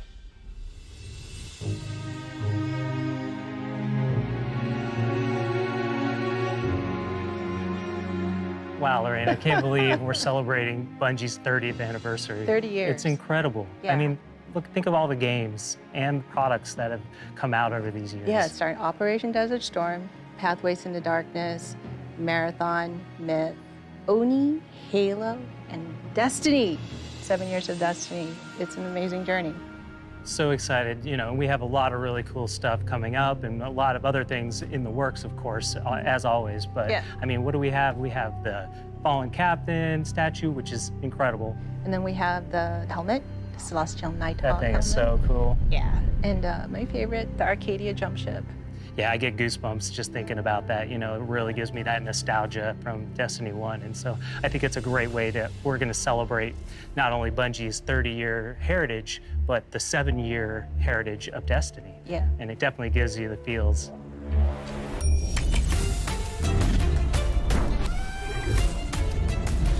You gotta get the merch shots, bro.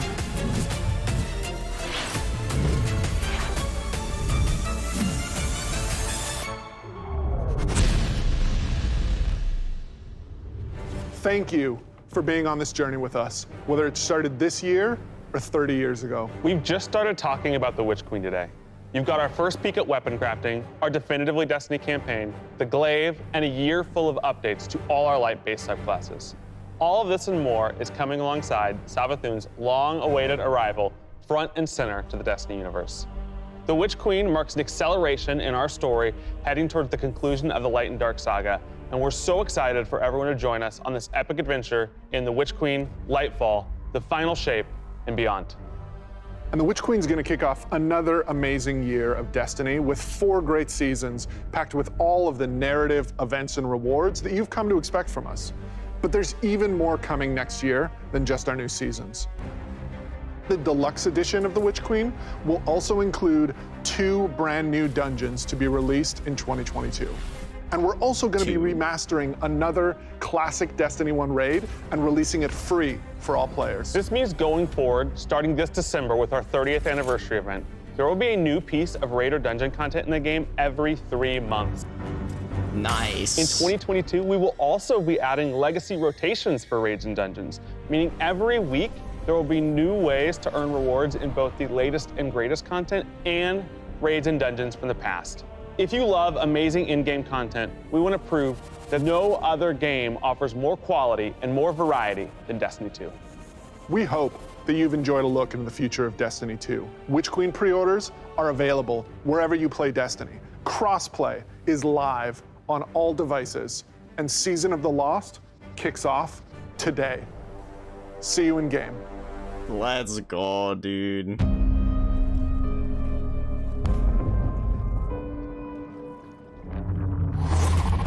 Truth is a funny thing. Who decides what is true? Tell me, little light. What is your truth now?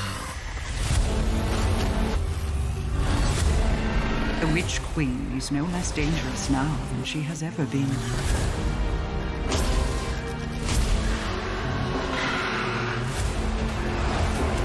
Prepare for what is inevitably to come.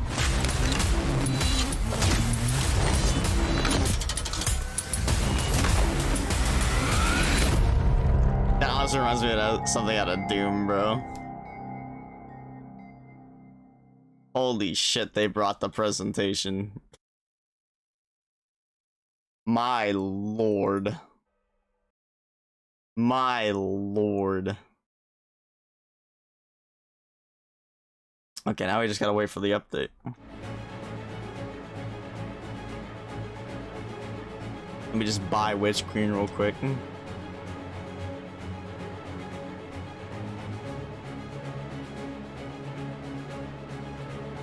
It's not on Steam yet.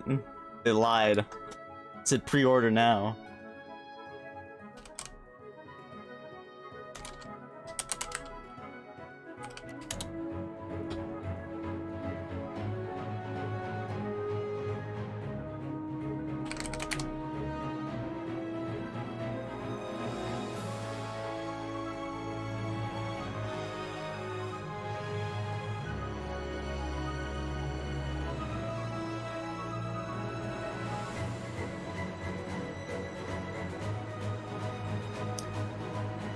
Bungie, why haven't you pushed out the update yet?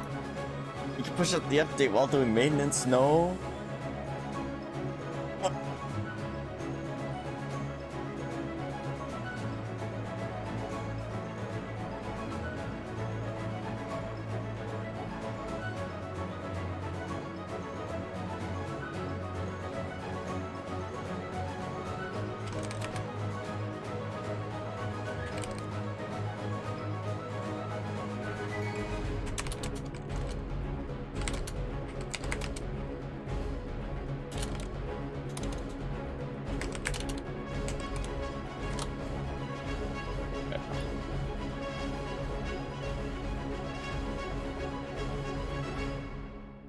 So the 30th anniversary pack.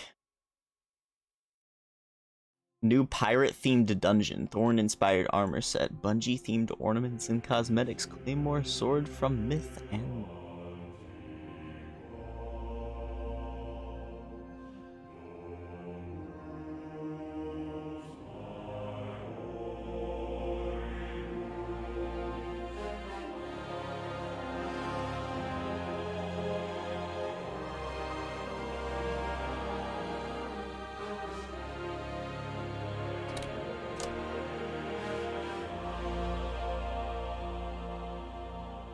Here's a Gallahorn Sparrow.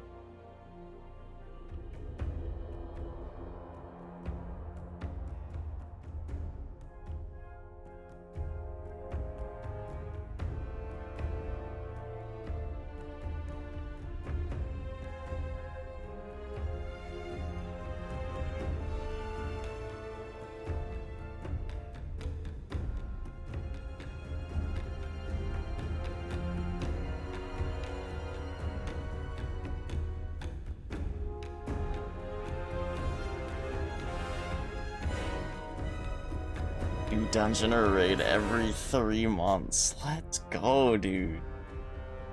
That's Pog.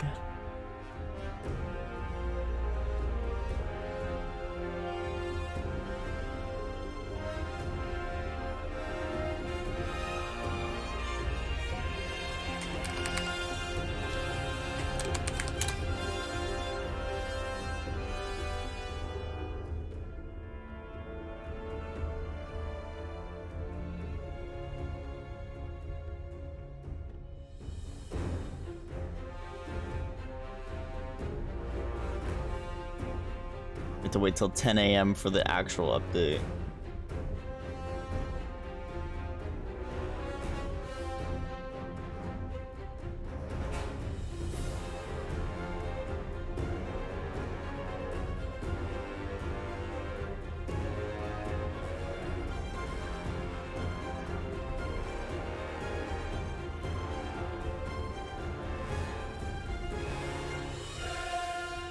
Yeah, dude, season 15, 15th wish, bro. Sorry. Keep beaming it.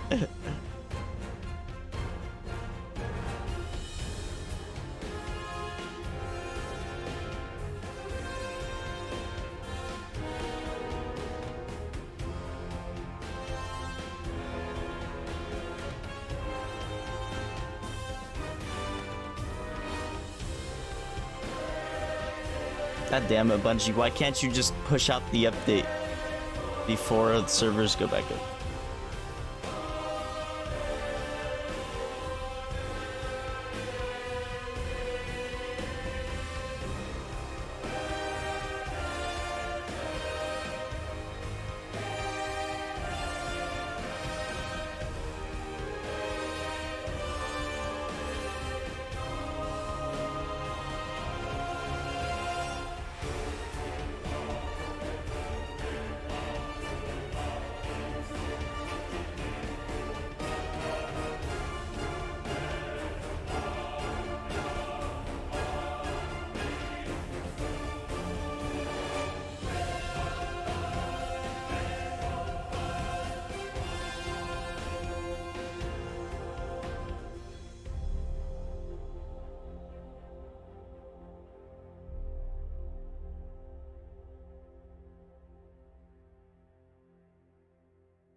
God. Ooh, 22, 22. I like the number 2. And a lot of 2s in my life.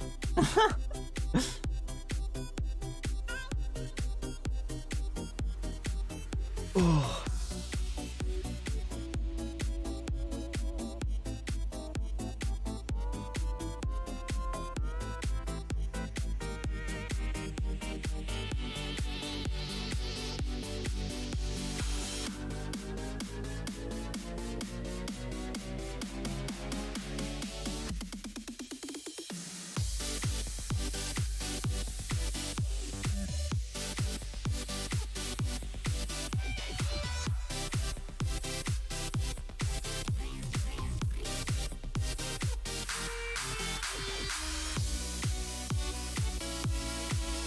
And the Gamescom thing is tomorrow, right? I think. For Genshin. Jesus Christ. This week has just been full of news, hasn't it? Dude, Spider-Man Far From Home looks sick.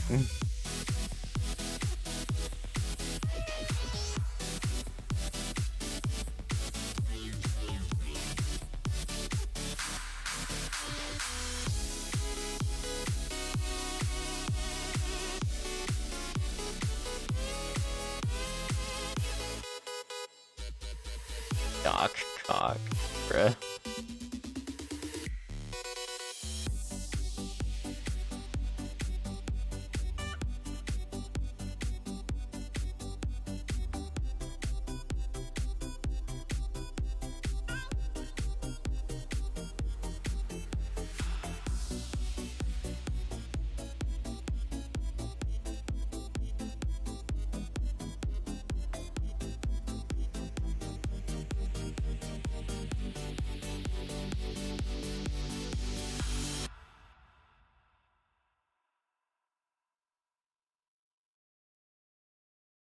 Bro, I want to know more still. The campaign part really intrigued me.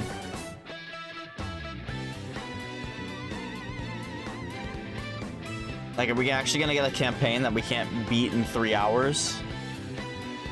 Like, is it gonna be like a full length, like, campaign?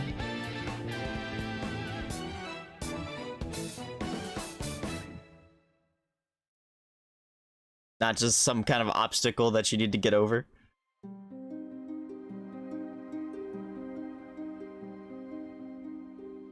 Just to get to the actual content. Cool.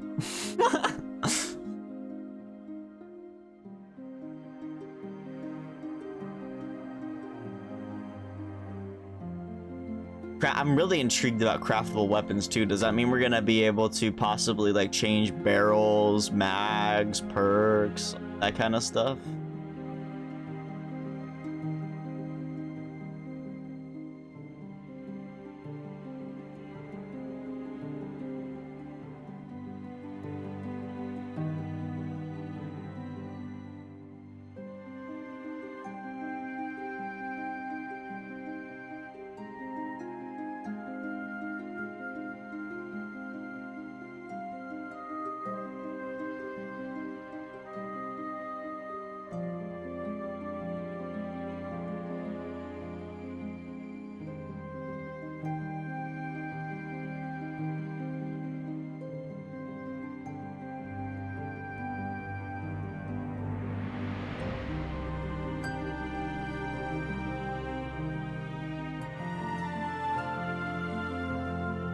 Can't believe they decided to announce another expansion. I didn't expect that.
The new destination looks sick too. Savathun's Throne World.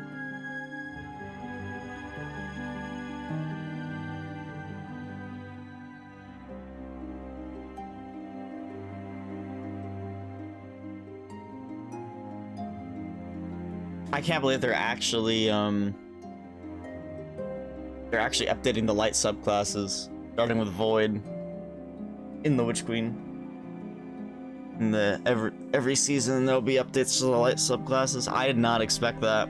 Like, I think the whole community's wanted that, but I don't think anyone expected it, and they're gonna do it. They're actually gonna do it.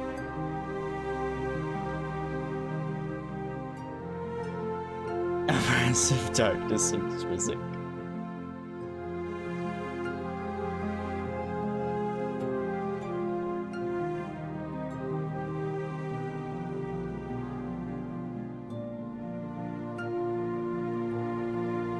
And this is gonna be the longest 20 minutes of our lives.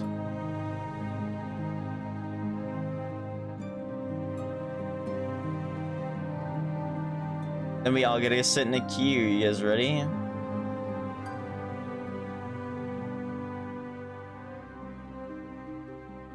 They won't push the update until 10 a.m. So I wouldn't start refreshing until 10 a.m. Refreshing Steam.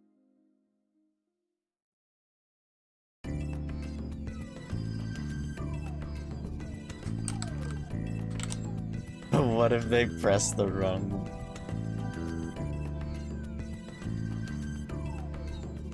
Destiny 2 is being brought offline for expected maintenance at 10 a.m. PDT. Update 3.3 will begin rolling out across all platforms and regions.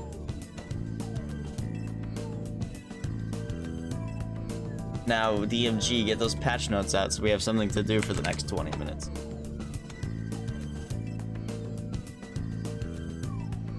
Cool.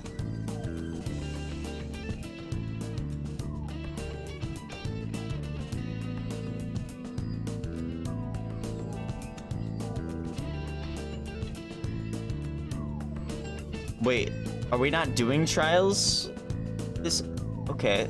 DMG says Trials of Osiris returns on September 10th, so I guess Trials isn't going to be in the first few weeks.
Damn, Bungie seems to have really stepped up their game. Even just this season's kind of insane with the amount of changes they're making.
15 more minutes.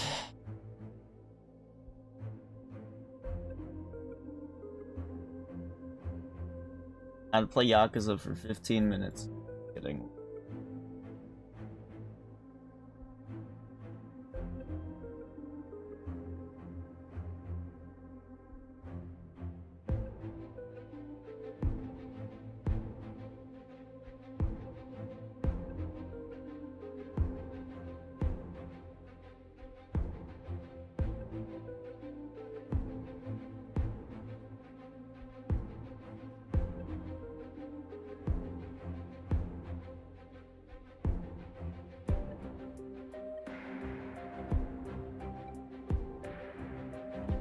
Hey, I keep seeing people get onto Destiny 2. Like, the servers are down, lol.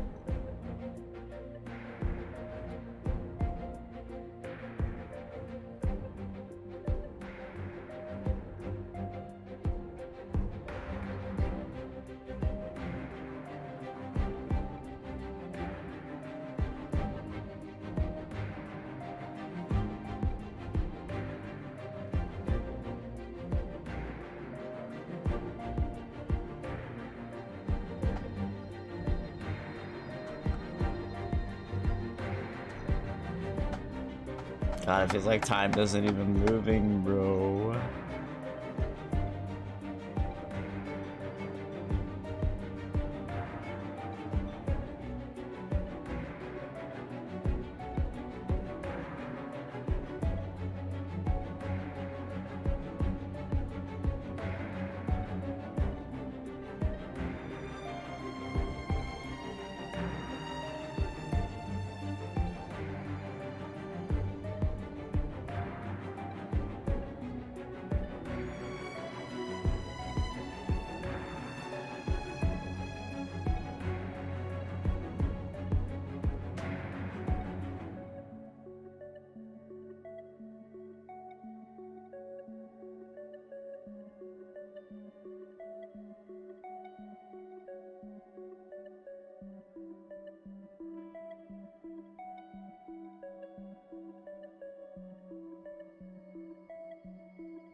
Ah, 12 minutes.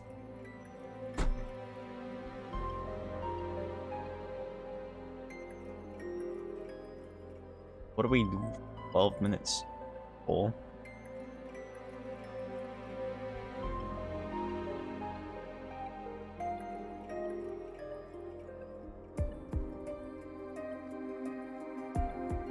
The suspenseful waiting music.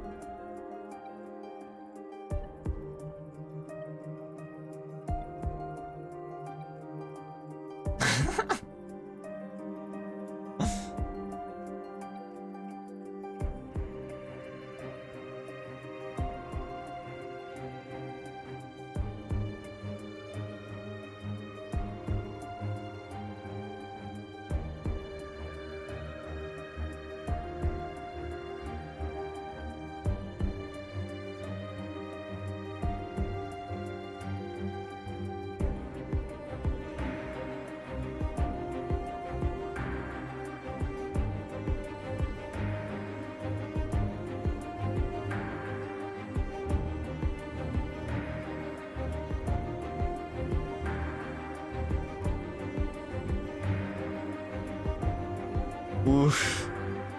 Yeah, I only opened up like 5 slots if I remember correctly. And yeah, game isn't gonna work for a bit. I don't think anyway.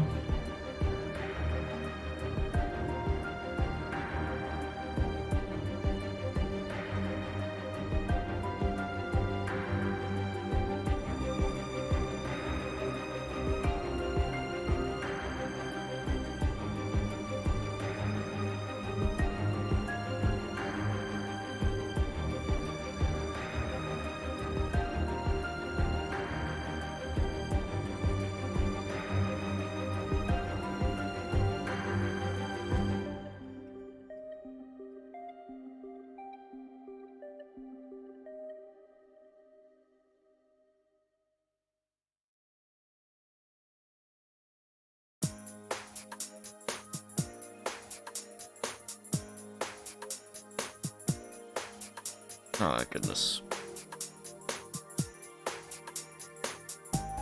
Bro, people keep getting on. Like, nah. The update doesn't happen until 10 a.m. gamers. The servers are down. Stop getting on the game.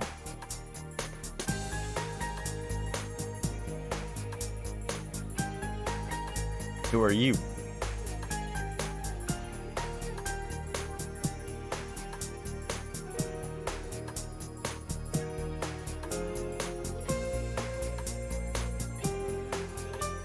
My god. Did you guys just get on just to annoy me? Just kidding.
Let's keep waiting.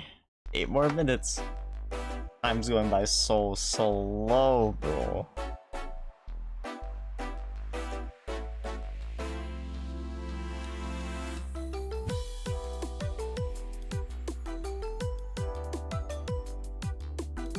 Showers speedrun.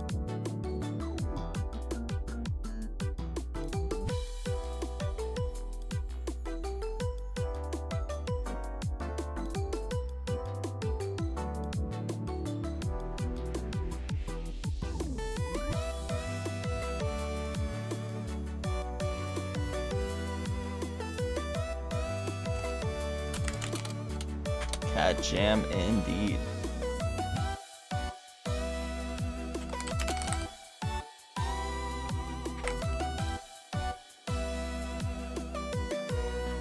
Hey Nino.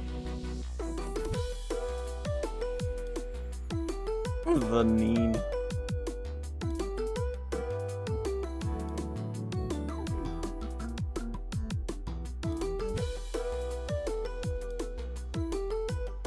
Bro, Nino, but you missed the Witch Queen shit, bro.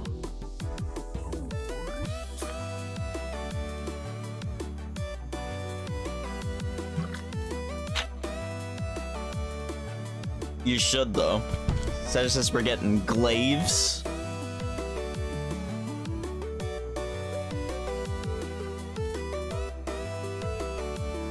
Also, so I guess it's a separate purchase, but the 30th anniversary pack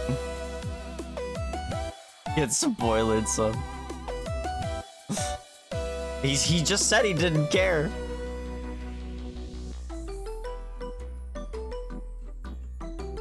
But it comes out in December. We get a dungeon and the Galon. Yeah, it's like a mid-season almost.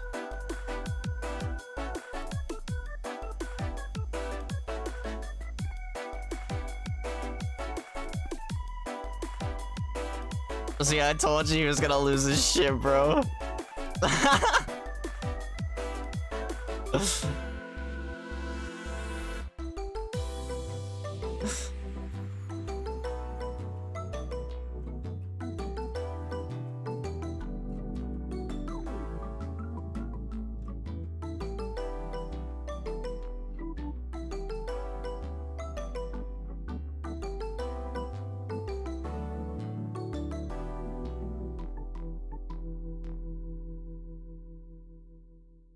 Wait, if they actually put up the store page yet? I'll probably buy it on Humble though. Humble bundle.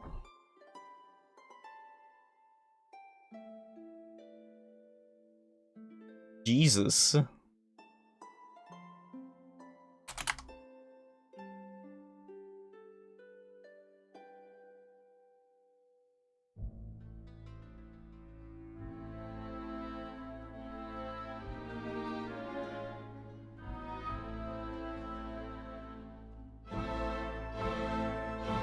A Witch Queen Deluxe Edition.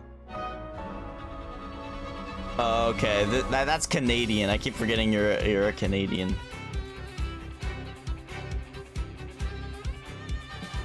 '30th anniversary pack. Oh, I also love the fucking armor, dude. The armor's fucking sick. Look at that. Fucking hell yeah.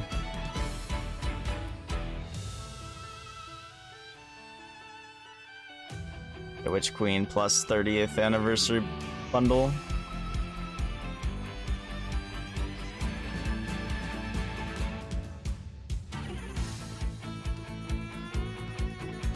Genshin, lol. This is Venti's song from his character demo trailer.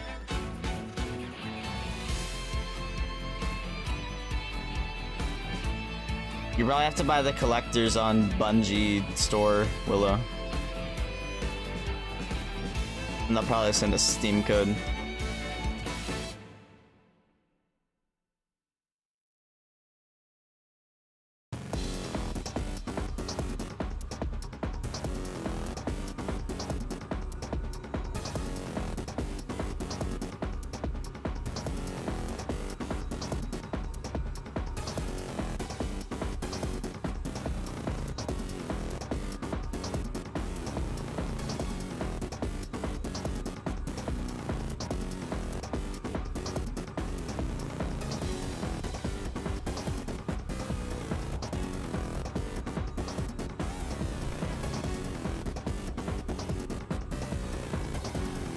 Product invalid.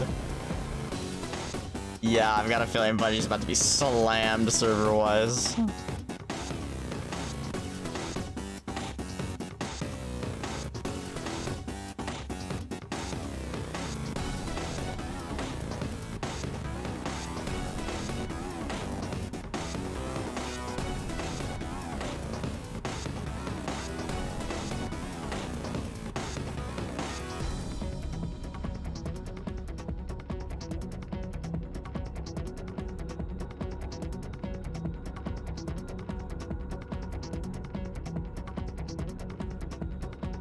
Guys, I entered the Newegg Shuffle.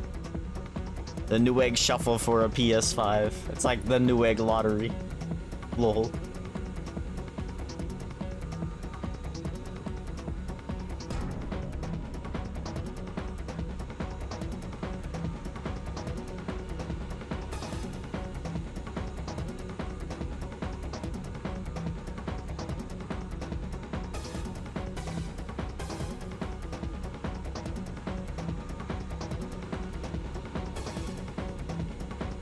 Yeah, that's crazy.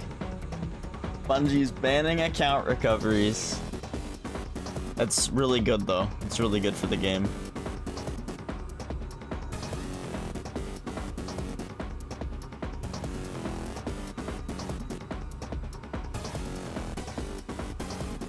Yes, they're banning recovs.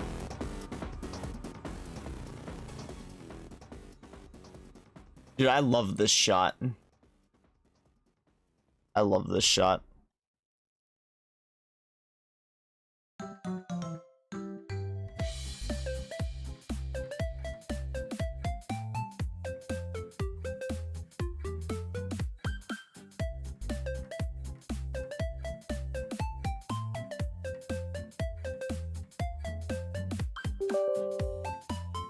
It's Kiana.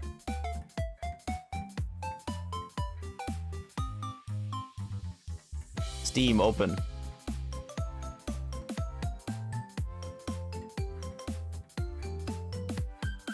You need to download an update. This probably hasn't been pushed yet.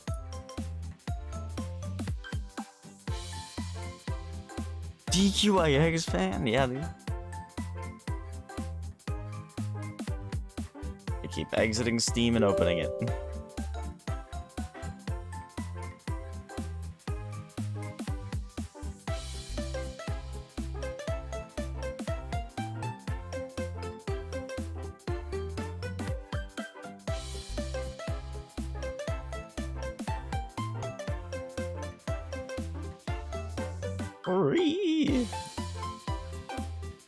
Oh, they updated the thing already.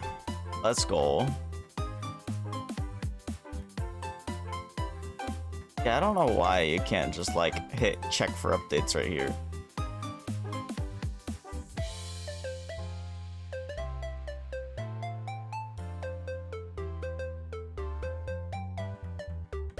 You guys ready to be sitting in a queue all day? You guys ready?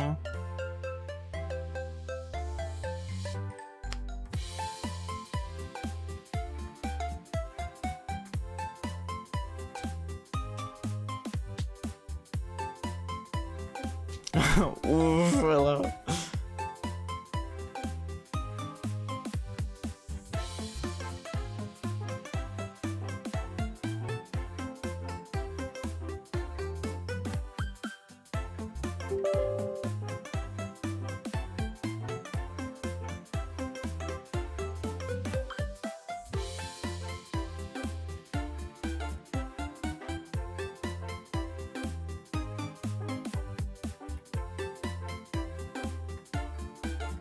There we go. Okay, time to kill my stream, lol. You guys ready for me to drop some massive frames, bro?